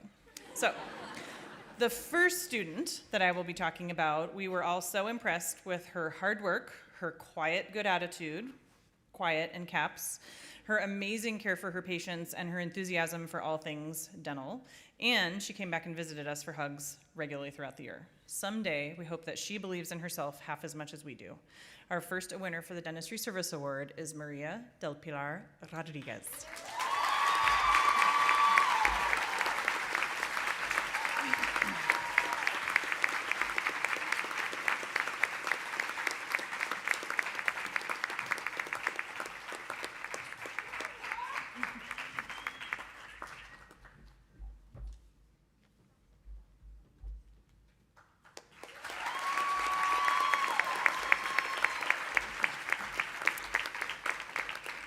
Our second award winner started vet school and finished vet school knowing that she wanted to be a GP, which is actually pretty amazing because a lot of us changed a number of times throughout the road.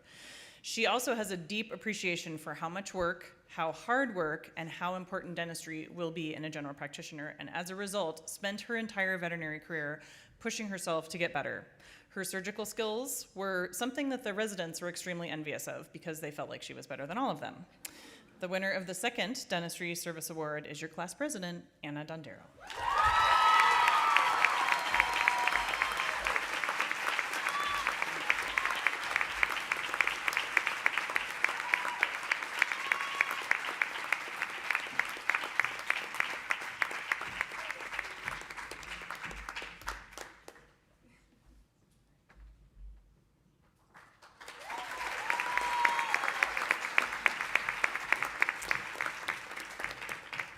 Our final award, we like to call the Guardian of the Gingiva Award.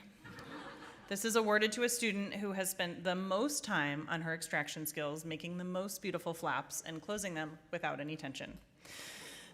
She is an exceptionally hard worker, and someday we are hoping to lure her from general practice into specialty. The winner for the Most Likely to be a Dental Specialist Award is Mai Lehmuller.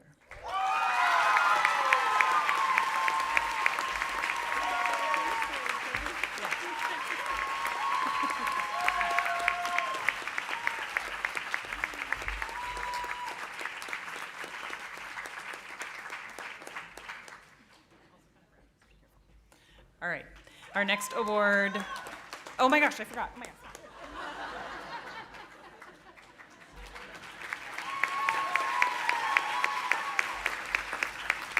Oops. Our next award winner is Dr. Gary Mason.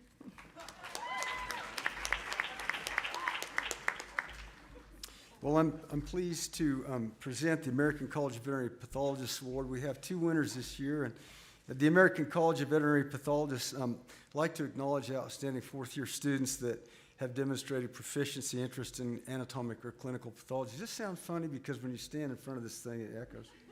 It doesn't? Yeah. Thank you, yeah. Okay, so we have 2, Melissa Kromek and Danielle Weaver.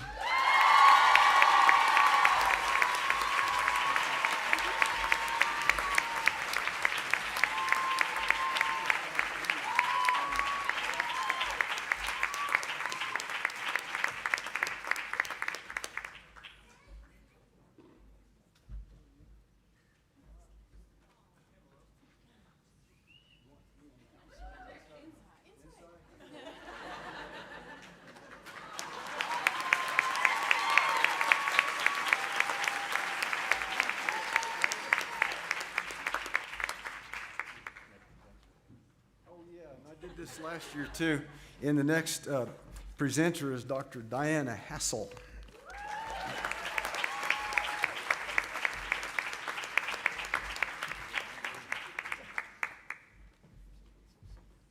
Thank you for remembering, Dr. Mason. It is my honor and pleasure to announce the recipients of the Equine Services Clinical Proficiency Awards. So these are awarded to fourth-year DVM students for outstanding clinical performance in the field of various equine services. I'd like to prelude this by saying we had, I think, dozens of candidates that were recommended for these awards, because you guys are an amazing class, and we miss you already, especially today. We really missed you. Without further ado, I'll go ahead and present these awards from Equine Services. So the recipient of the Equine Reproduction Award, Clinical Proficiency Award, is Dr. Roxana Vickery.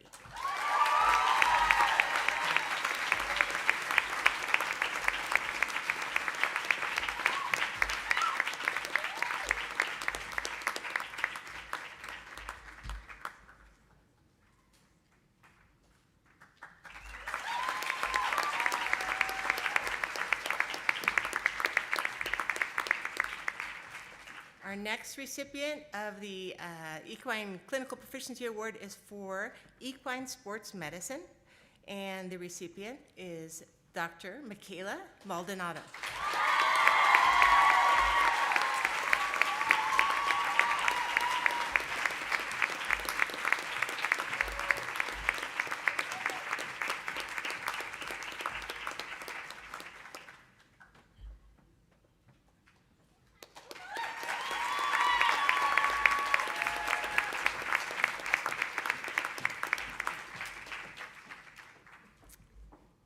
Our next award is for the surgical service recipient, and that is Dr. Erica Shannon.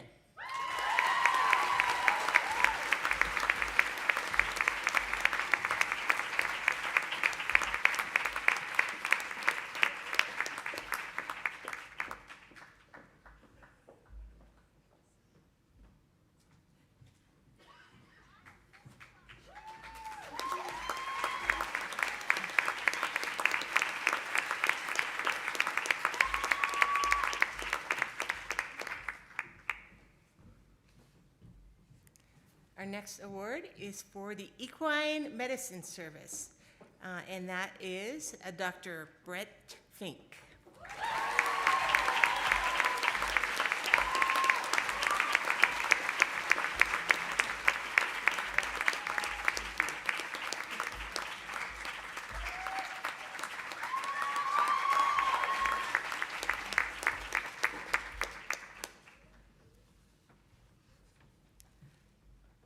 The recipient of the Equine Ambulatory Service Award is Dr. Amanda Vector.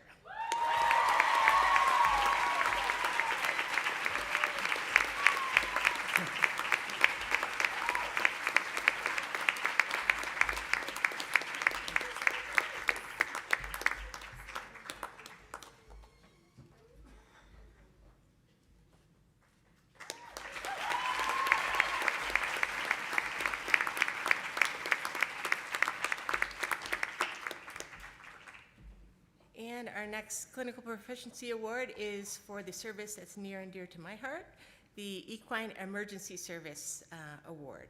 And that recipient is Dr. Kelly Anders.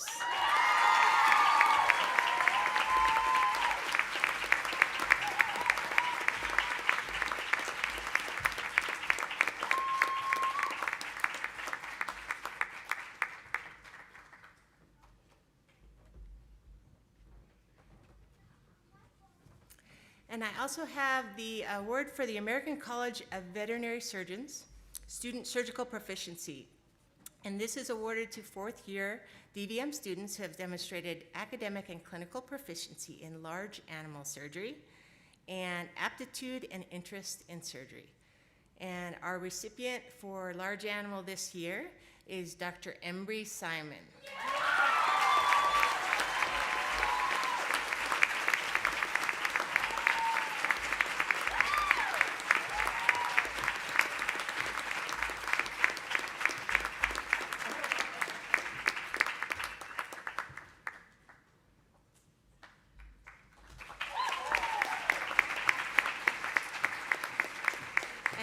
I'd like to welcome up our next presenter, Dr. Michaela Henriksen from Ophthalmology.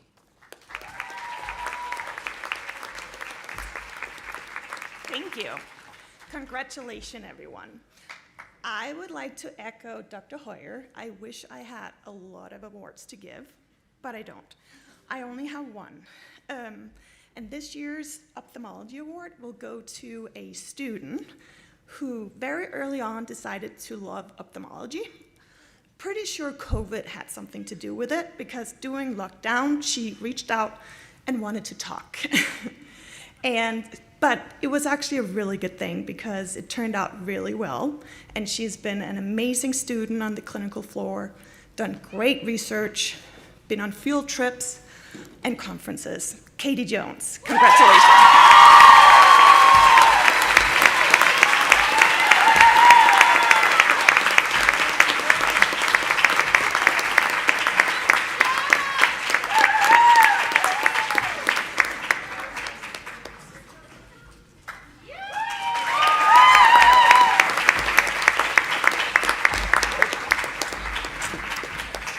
Dr. Janelle Scott from Community Practice, please.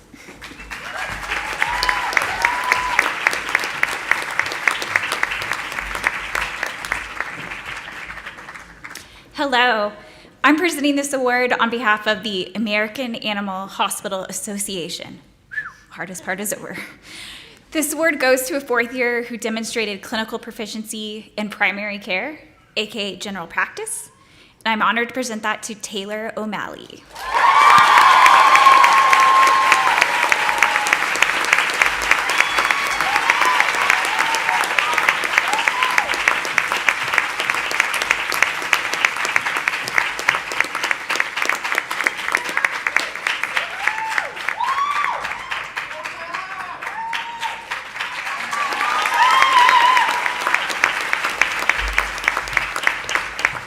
And next we have Dr. Jane Shaw.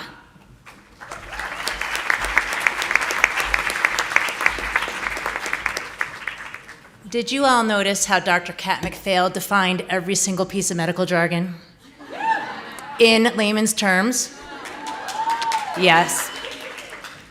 So my first award is the Lanco Excellence in Communication Award. This award goes to a student who is brave enough to video record themselves, not that any of you ever experienced that in vet school.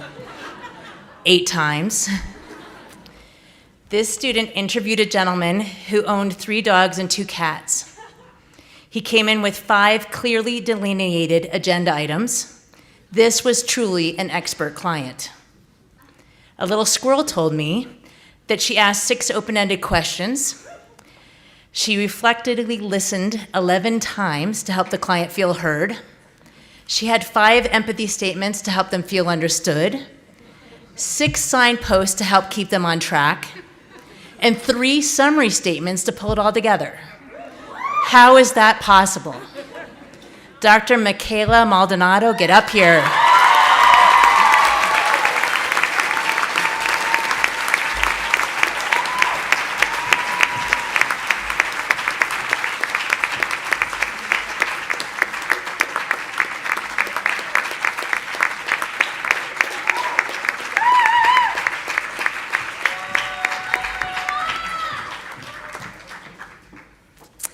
I get to present next the Sophie Relationship Centered Care Award. This award goes to 4 recipients who demonstrated excellent communication skills, built very strong relationships with both their clients and their patients and their colleagues, and displayed respect for the human-animal bond. Our 4 recipients are Frayne Angel,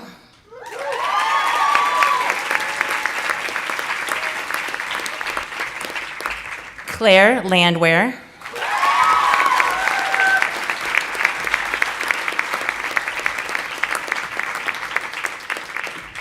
Caitlin Parsons Whitmer,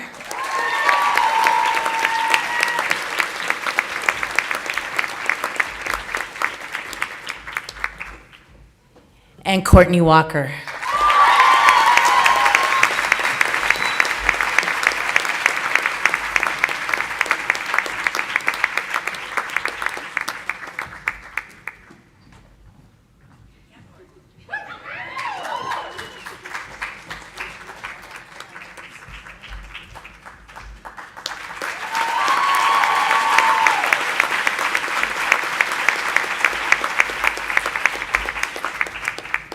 That concludes our awards for this evening. Congratulations, everyone.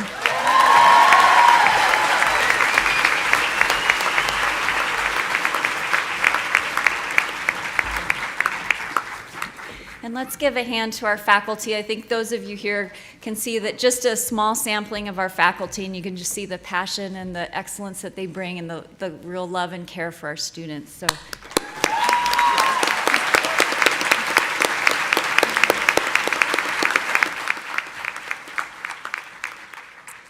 Please welcome your colleague, Dr. Andrew Fugelberg, to the podium for the student address.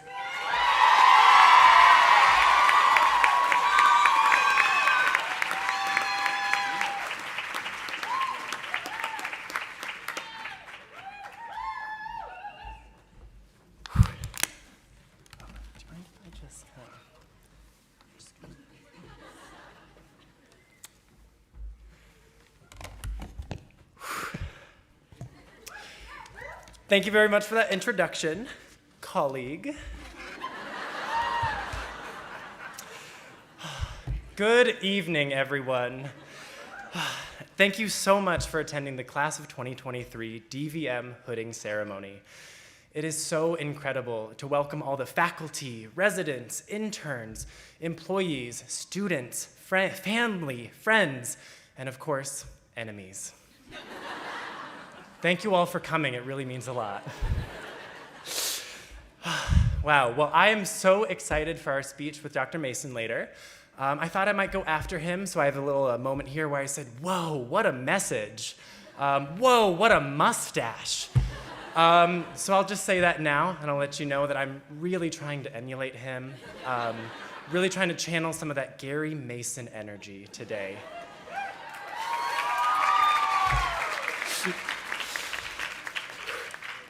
All right, for all the guests that have gathered here and have traveled short distances, long distances, thank you so much for attending the festivities this week, and thank you for supporting all of us on our DVM journey. Many of you have given up so much to support us graduates. You are all truly instrumental in our success. Well, except for Uncle Larry, but you give really great presents, so I'm really glad I invited you. I'll really try to loop all the guests in as much as possible, but unfortunately, I'm sorry, Dr. Shaw. I will probably not be using my best communication skills because I'm talking to my friends and colleagues right here, all right?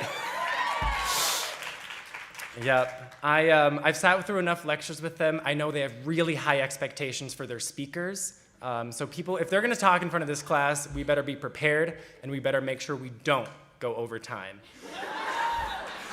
So I'll do my best, but I love to chit and I love to chat, but I'm really learning and growing when it comes to shutting up. So that's a communication skill I'm working on. Now, I'll finally address my classmates.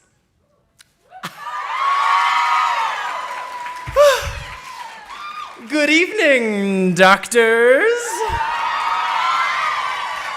How we doing tonight, doctors? Yeah, that feels good, doesn't it? Yeah, I am a doctor. I did do this. I think I'm finally actually kind of maybe done with this. I think maybe we're gonna get out of here soon. I don't know. Well, I'm surprised that we all made it here, I'll be honest. I remember our first day looking out to that big first-year classroom at orientation day. And I remember looking out and thinking, oh my gosh, I have no idea who these people are. But today's completely different, because I'm thinking, oh my gosh, I don't know who most of these people are. How lucky am I? All right, here in the audience, raise your hand if you have been personally victimized by vet school. Yeah, I see parents, siblings, partners. Come on, raise your hands. Yeah, you've been victimized too. Every event, oh my gosh, every event that they couldn't attend, every time that they were too busy to call you, yeah, that was vet school. That was vet school taking up every ounce of their energy and time. And no more. Now it's going to be the vet career. We're always gonna be busy, and isn't that so enjoyable? Because vet school's hard, right? It's hard, and we're finally done. Some dreams have been deferred to be here. Many of us have missed our time with our family, children, partners, friends. So many of you have stopped the progression of your life and the goals that you were working on just to come to vet school and just to work so dang hard every single day with a smile on your face. We've had a lot of losses and tragedy, and so many things have occurred during this past year and during these 4 years that I shudder to think about all the horror, and I'm really gonna focus on the fun today. I'm not gonna focus on the devastating, absolute tragic loss. I know many of my class are feeling this. Unfortunately, this past year, we lost Mud Coffee. They used to come like 3 days a week for multiple hours, and unfortunately now we have to get our sugary espresso beverages and fun pastries elsewhere. But it's all about resiliency. Being able to forge ahead, even through adversity. I'm gonna spend a lot of time talking about the last year, since boy does it stick out in my mind, and boy are there so many fun clinical experiences that we've all had. But first, let me remind us real quick how we got here. All right, first let's close our eyes. Imagine the intense heat and the thin air of Mountain Campus. It's orientation. We know no one around us, and boy, we're so excited to figure out who they are and who we are, right? Let's look back on the first year of vet school, when it was so simple, when Taylor Swift's most recent album was Lover. She's had like 5 or 6 since then. Our biggest worry was literally trying to get everyone's names straight, and unfortunately, I never figured out all the Hannahs. I think it's too late to ask now. I'm roommates with one of them, and I still get confused. So maybe next time. Yeah, and I still remember some of the first impressions I had of our classmates in their those first few weeks. One of the first classmates I actually met is my dear good friend, Matthew Denton. I actually met him at Roll. I met him at the climbing tower, and we got to play a card game later that night. One of those fun bonding moments.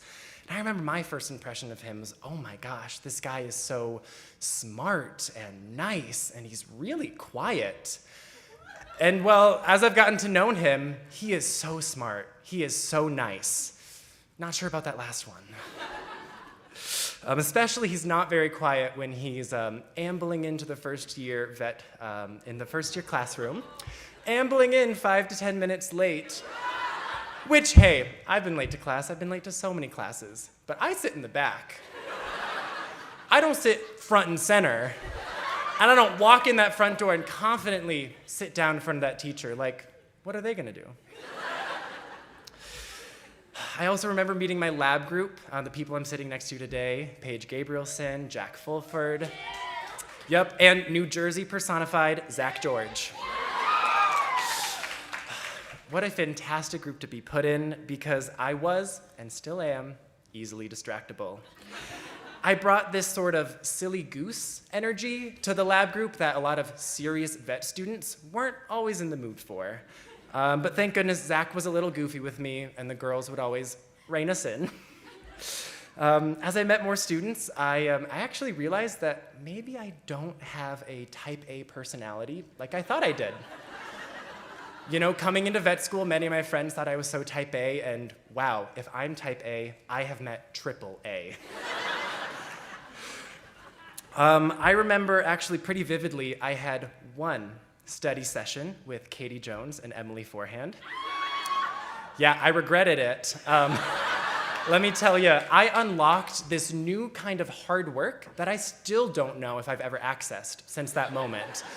Yeah, something about the amount of dedication in our class I am so impressed and terrified by. Near the end of our first year, unfortunately, something shifted.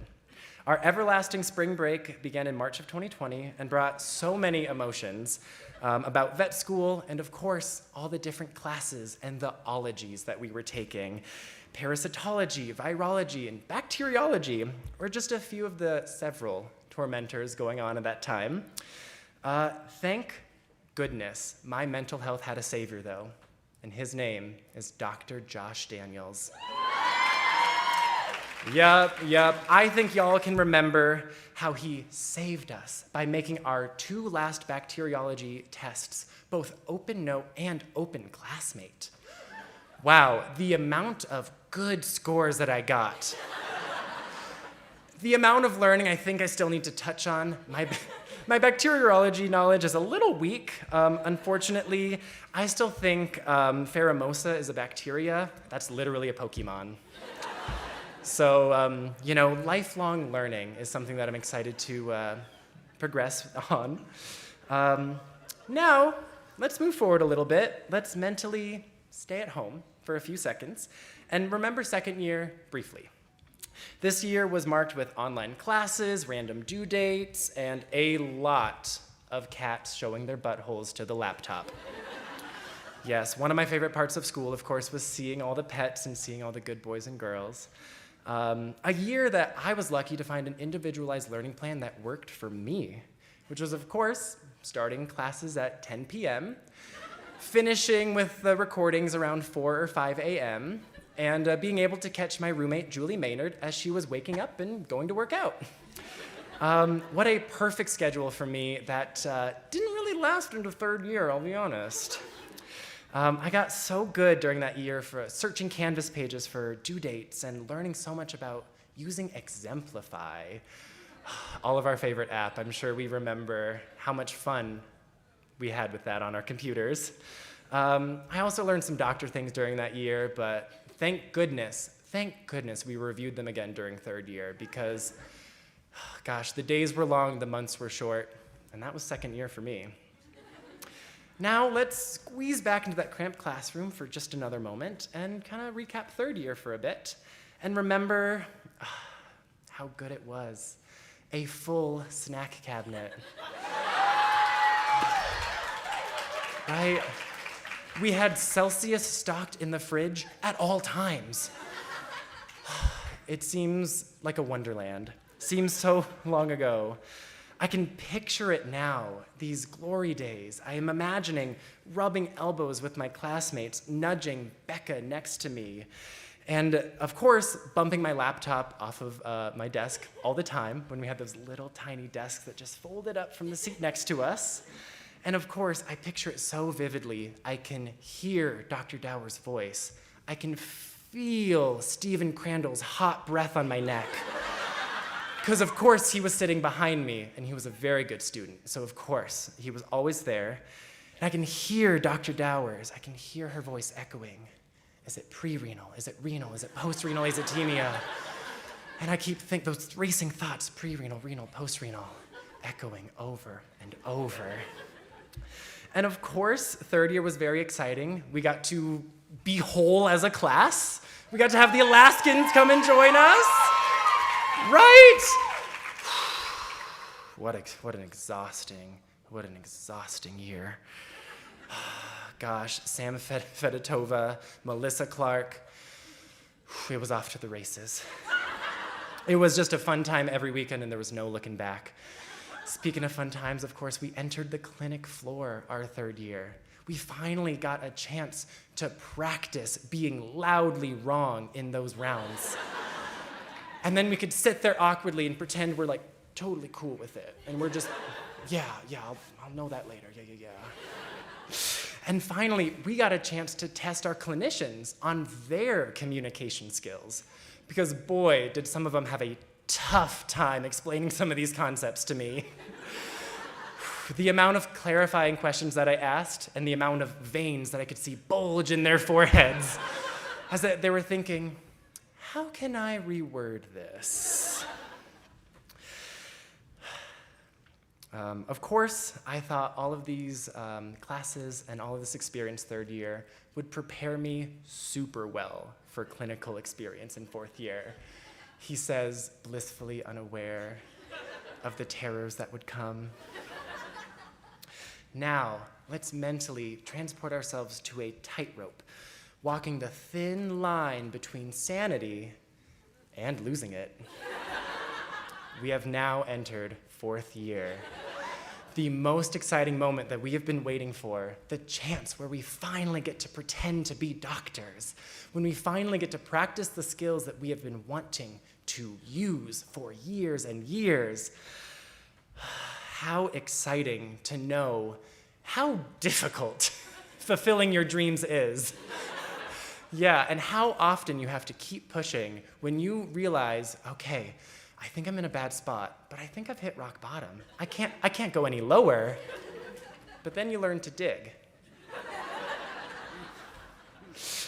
This year finally allowed me to experience what many of my classmates have been experiencing for a long time and are probably still experiencing today: getting called the wrong name.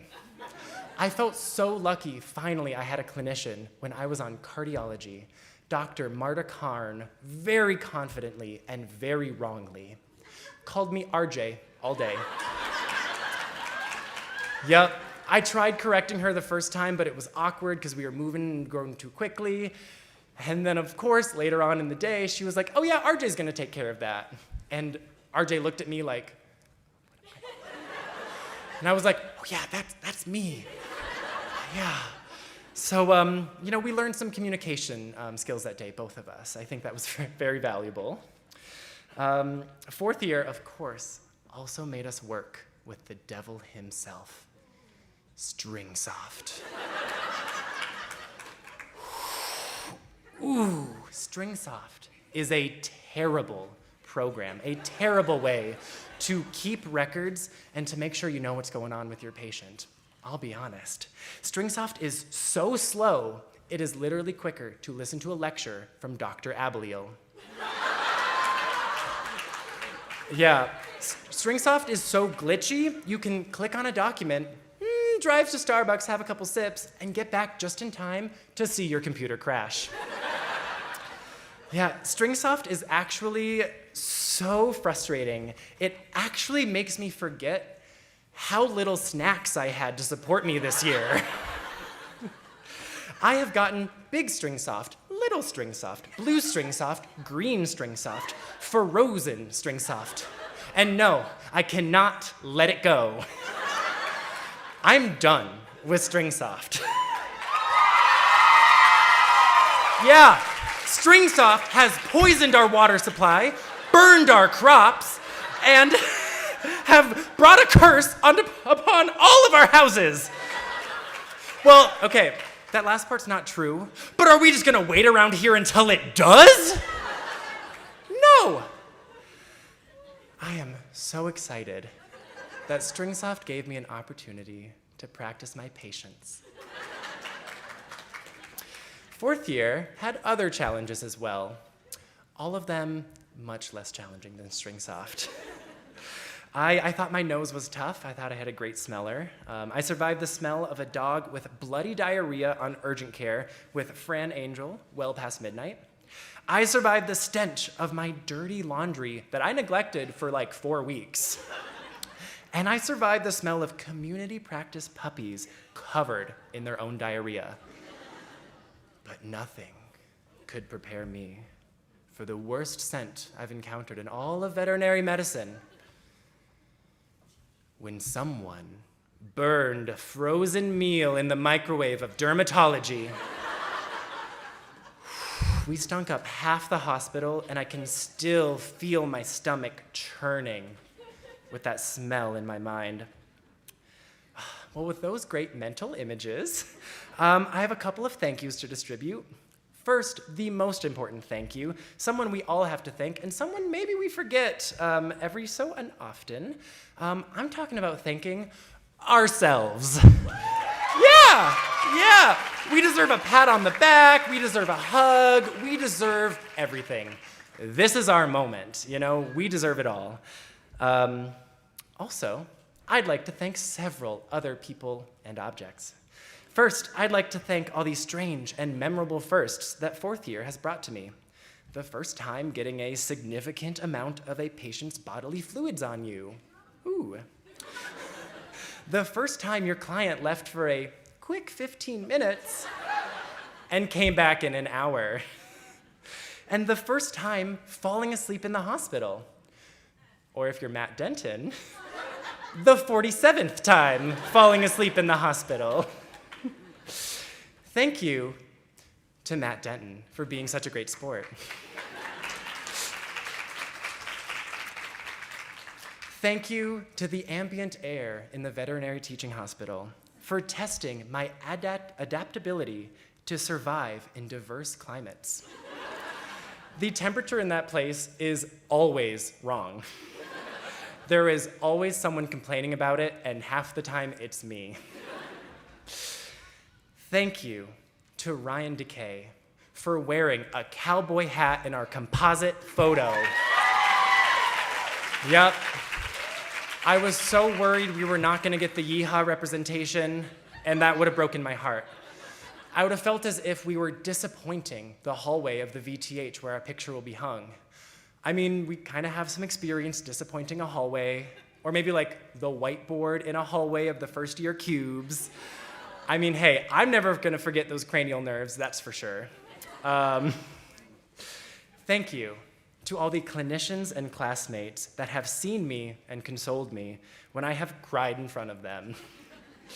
Thank you to all the various ways that I've been comforted, with special thanks to Dr. Kyle Granger, with the most unique approach. He pulled me aside and said, "Stop."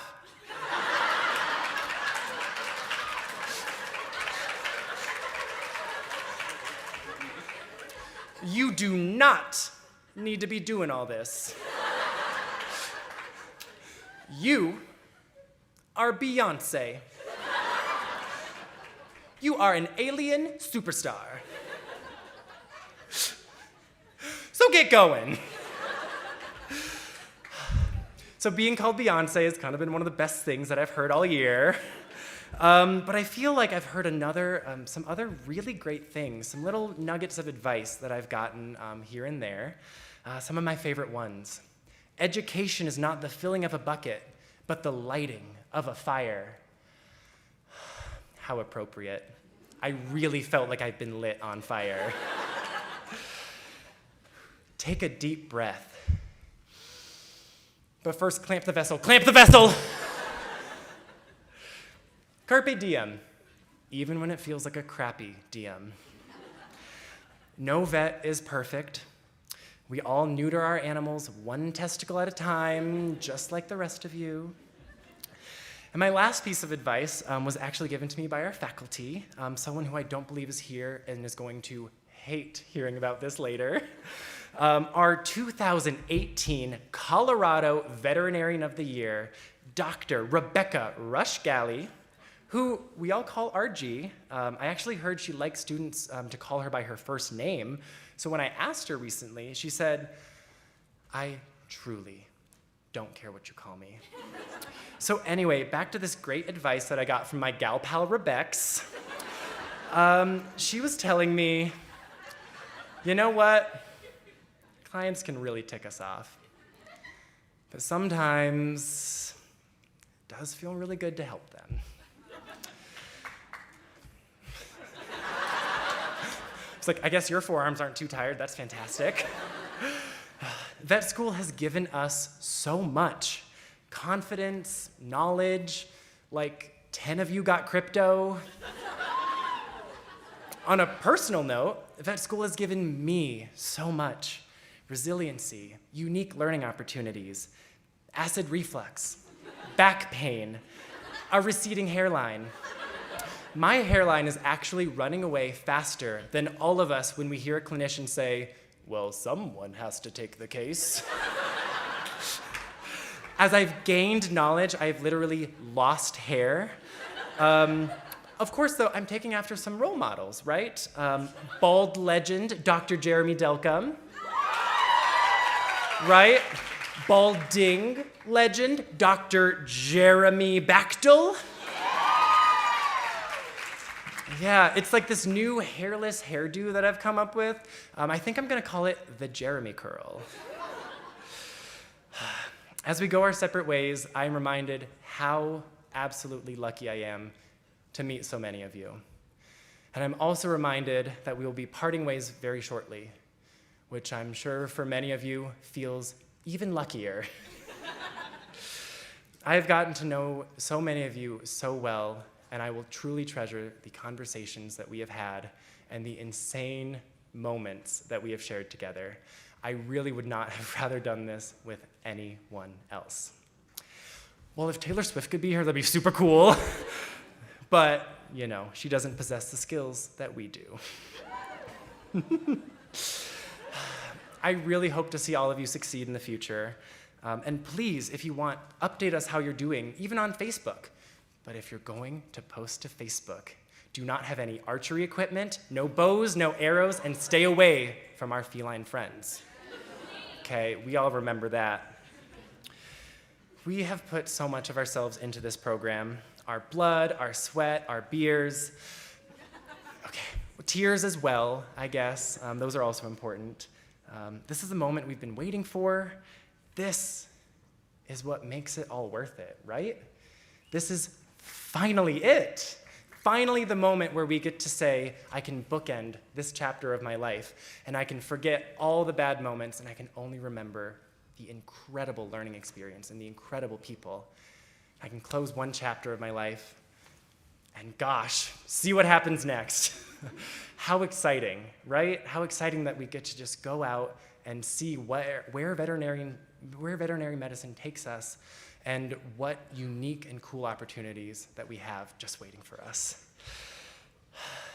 I am so excited to finally celebrate this moment and put past me every single late night on-call surgery, every single urgent care shift with non-stop patients, and 2 of your classmates are out sick, so you're making it do. I am excited to forget about every single client who will not reveal their mysteries of their animal, no matter how many open-ended questions you ask. No matter how much you ask for clarification, it just gets muddier. Every single inconvenience and struggle that vet school has brought into our lives is now ending. And we get so many bigger worries. Yay, bigger challenges, harder obstacles, higher hurdles, bigger mountains to climb, more responsibility. How lucky are we that we think, okay, yeah, I'm done with vet school, the hard part's over. I don't think that's the case, guys. I'm gonna be honest, I've chatted with a lot of vets and they're saying it gets a lot harder from here, but also more exciting, right? Yep. How exciting that we have chosen a career where we will always find struggles. We will always find reasons to complain. So I guess going forward, we're gonna have to actively work to search for the good moments every day. Because every day there is a reason to smile. Even if that reason is, well, I didn't get a lot of poop on me.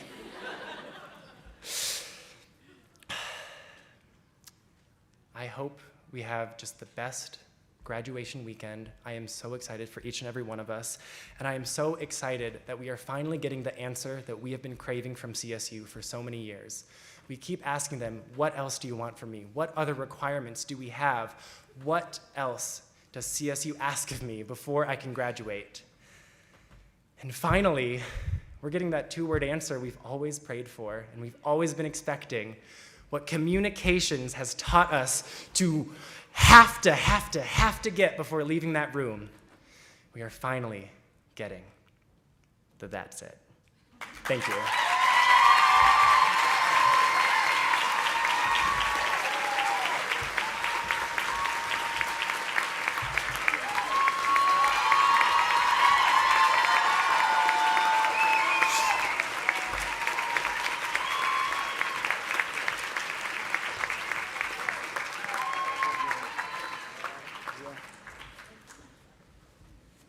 Well, I'm not real sure what I'm supposed to do now. But I did write a speech, and then I woke up this morning and decided it was crap, but it's too late, you know? And that's always been the way it was with this class. And the reason I'm going to say that is I've never felt like I did good enough for you, you know? And I'm going to, yeah, don't do that, but I'm going to try. Okay, I'm going to try. I have no introduction, and I was thinking a little bit about this. I told one of the platform members my plan. I was going to say something about myself, but my wife tells me, you don't matter all that much, really. You're not that interesting. And so let's just leave it at, I'm Gary Mason. You want to do that? Yeah. Okay. But I appreciate being here. You know, you asking me, it really does touch me. It's such an important night for you, and to share it with you, I'm grateful for that. So I do have a plan, of course. I'm not going to introduce myself, but I'm going to say something to the guests, I think, at first, because there's a perspective that I have that I really would like to share with you about this class, and then I'm going to talk a little bit about hooding because we're here for hooding, and then I made up some stuff because it was too short, and then I'm going to try and end maybe 10 minutes. That's my goal, okay? And then I'll stop. That'd be my favorite part. That's what we're going to do, okay? Well, wish me luck. So, you know, for the guests, people that are here to honor the success of this class, we all know that their success did not occur in a vacuum and that you had a lot to do with that, right? And we all know that. And on behalf of all of us, thank you for that. Because, yeah.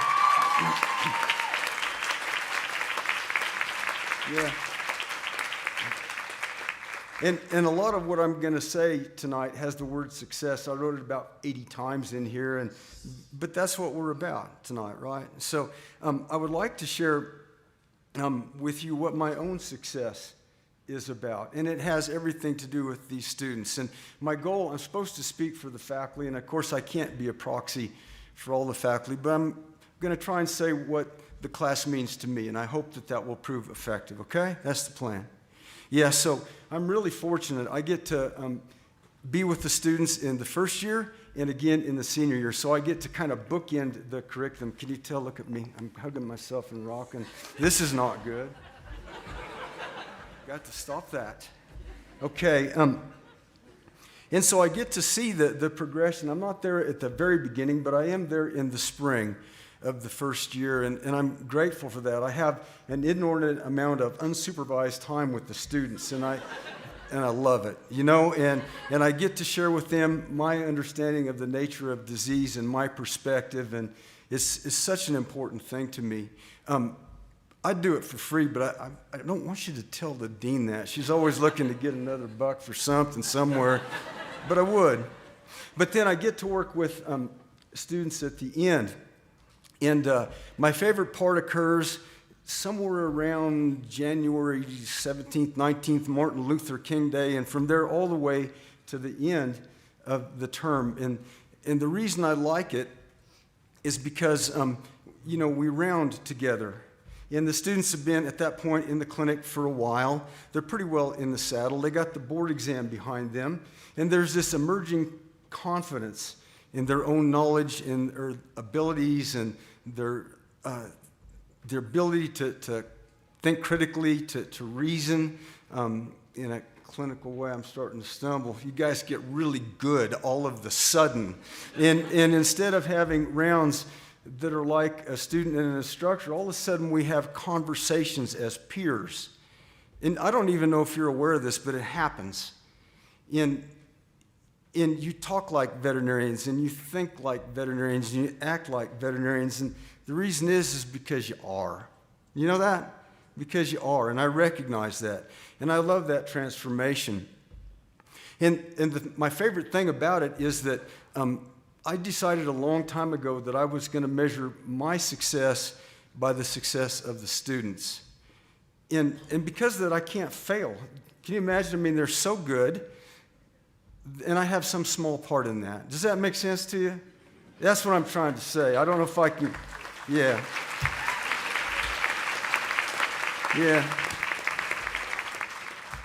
And of course, I wrote it better here, but it's too late now, right? Yeah, but I think many of the faculty feel that way. It's why we're here. Okay, so this is hooding, and I've been to hooding my own, you know, as a boy once in a different century, and several of these here. And I realized when I was trying to think about what to say, I don't know a lot about the hood. And so I very diligently studied on the web about a minute and a half and discovered that hood goes back to the 12th in the 13th centuries in Europe when universities were just starting to form in the Middle Ages. And the gown and the hood were designed to keep the students and the scholars warm. And many of the scholars, of course, were going to become clerics, right? And they had been tonsured, and I read that word, and I thought, what is that? Is it got to do with the tonsil? And it doesn't. And as it turns out, it's where the top of the head is shaved. And the hood was worn to keep that warm. And then I thought, you know, when I was graduating, there's a couple of faculty members I would have liked tonsured in the worst way. And then, of course, I can see the wheels turning, but you need to know I got Fry as muscle, and Holt is the enforcer. You know what an angry guy he is. I'm going to walk out of here. I don't want you starting nothing you can't finish, okay? But we still wear this hood, even though we no longer require it for warmth. And it's this silly tradition in so many ways. It goes back 800 years. Isn't that odd? I mean, who wears crap like this? You know what I mean? It would embarrass a peacock, don't you think? And of course, mine is the Texas A&M colors. And I don't know if you have noticed, I don't know if you've noticed, but the people that designed these realized that somebody with a degree from A&M can't use a button, so there is none on mine. And if there was a button on it, I'd probably strangle myself. So this is the hood. But you know, the hood is a symbol, right? And I got to find where I am because I've lost my train of thought. And it's important that I say this correctly. And it could very well be on a different page than the one I'm looking at. The hood is a symbol, right? It's the visible mark of your achievement in professional school, right? And it marks your transition from student to entering professional life as a fully qualified veterinarian. You wear it today because you've earned the right to wear it. Isn't that cool? Yeah.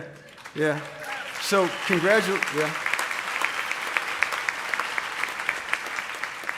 congratulations to you, and you're going to be successful. But it's also such a bizarre thing, and I was trying to think what else I should say about it, and I tried to visualize this looking at you, and I thought, well, you're wearing a cape, really. You know, the hood is a cape, and who wears capes? Heroes wear capes. You agree with that? Yeah, I do. So I went to the web, of course, which is the font of all learning, and it said, from the Oxford Dictionary, hero, a noun, a person who is admired or idealized for courage, outstanding achievement, or noble qualities. And you know, I do admire you and idealize you for many, many reasons, but you do have in common courage, achievement, and nobility. And that's what I'm going to do at the end, is talk about those things. Is that all right with you? Okay, good. Yeah, courage. You got buckets of courage. You decided to become a veterinarian. How old were you? Not very many is the answer, right? There was no guarantee of success at that time, but you arranged everything in your life to reach this goal, to reach this moment.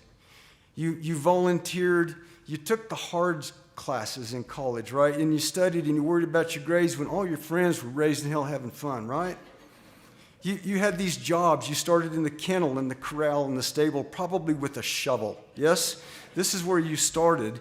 And you increased, you got jobs of increasing responsibility, and then you were admitted. It took courage to do that, to pursue this dream of yours, right? It took courage to face a 4-year, unrelenting, cruel, uncaring curriculum. Do you agree with that? It took courage, a different kind of courage, to accept the kind of debt that it takes now to become a doctor, right? Because of the way things are done in this country. That's unfortunate. Okay, I got to be more positive here. There's something else I should say about courage. Oh, yeah.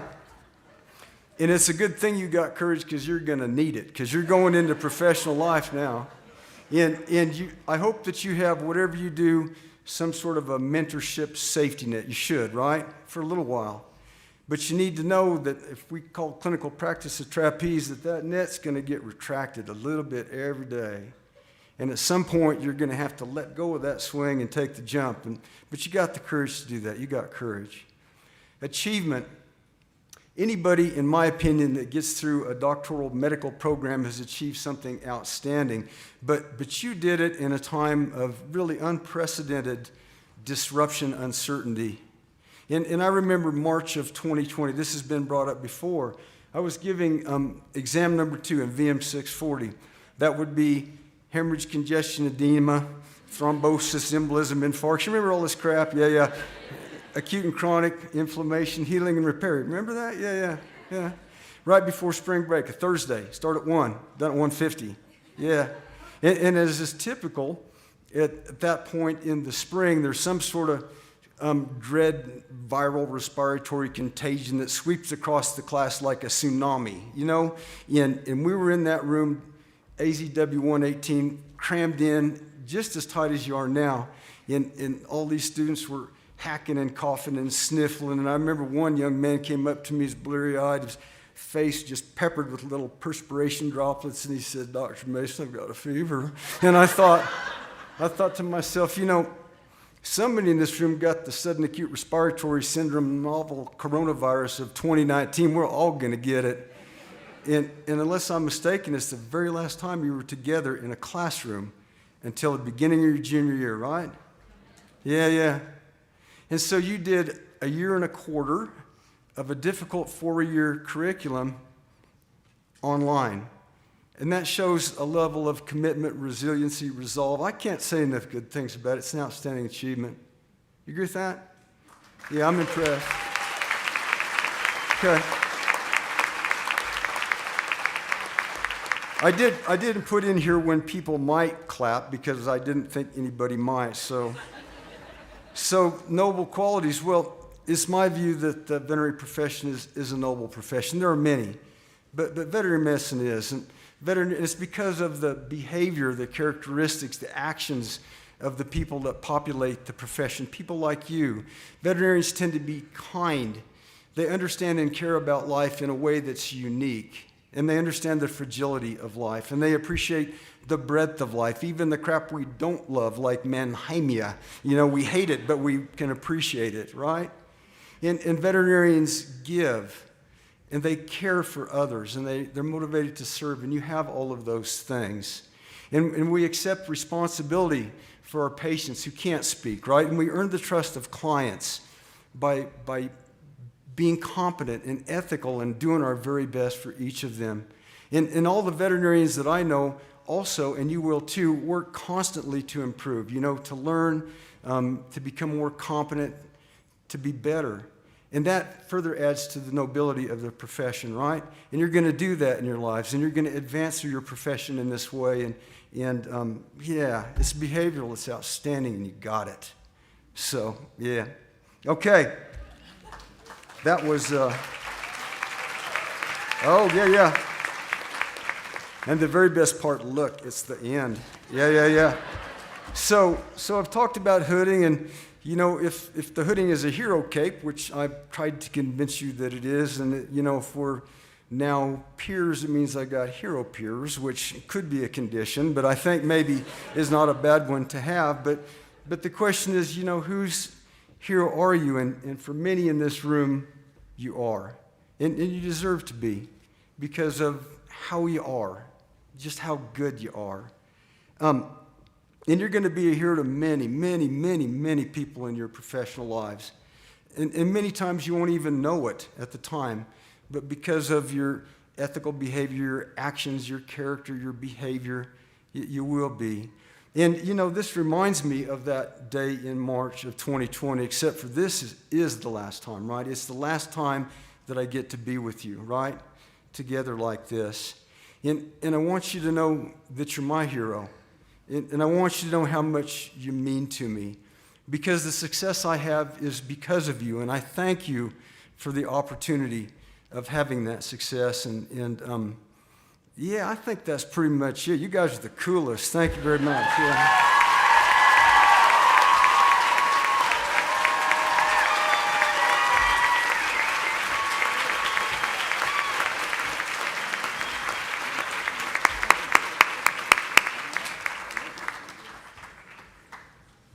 Wow, that's really a couple of hard presentations to follow. And Andrew, I saw you took my folder and tried to hide it down there so I couldn't find my script, but I had a backup, so it worked okay. So what an incredible night of awards, ceremonies, incredible comments from students and faculty, amazing achievements. I know you all seem a little shy about being exuberant, but if you'd like to join me in a round of applause and hoop and holler if you want to for one more time for tonight's ceremony. You can do it louder, come on!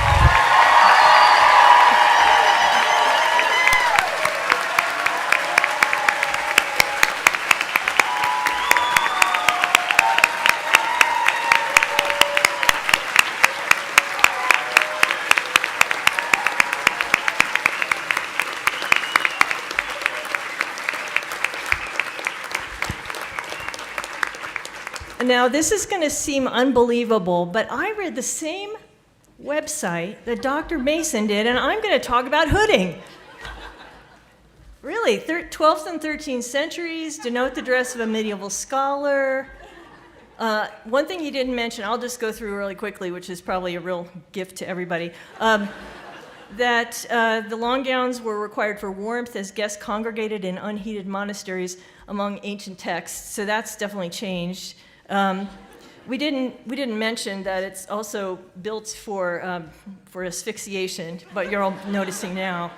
And that given the propensity for human beings to have rules about everything, you might not be surprised to learn that in 1959 there was a commission formed to draw up an intercollegiate code of academic dress, which regulates the standards of the hood that you're wearing. So it's not just any old thing that we got out of a warehouse in the middle of the country that has a million of these various colors. But as Dr. Mason mentioned, the colors signify CSU. So forever, when you wear a hood, that's from the right place. It will be yellow and green, and then the gray is for veterinary medicine. So that's what all that means. Boy, you could probably now get a master's degree in archaeological dress after this evening.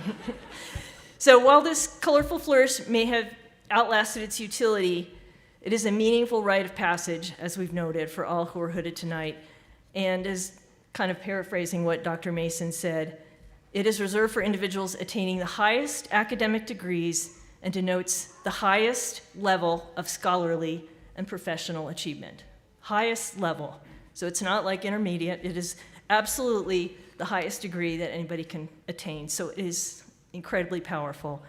And there are very few activities that mean more to me than accompanying a graduate to don their hood because of that reason. And I hope you've all felt the magic and the joy that accompanied us tonight.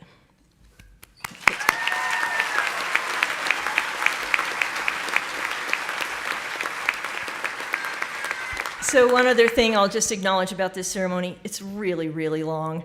And we all need to assemble bright and early tomorrow. Deb says 7 a.m. at Moby Arena. Yeah.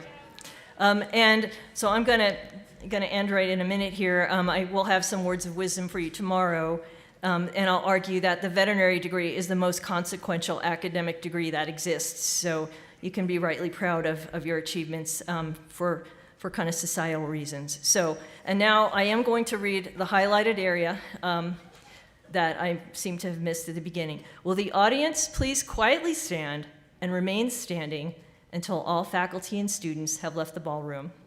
And that will start our recessional. Thank you, everybody.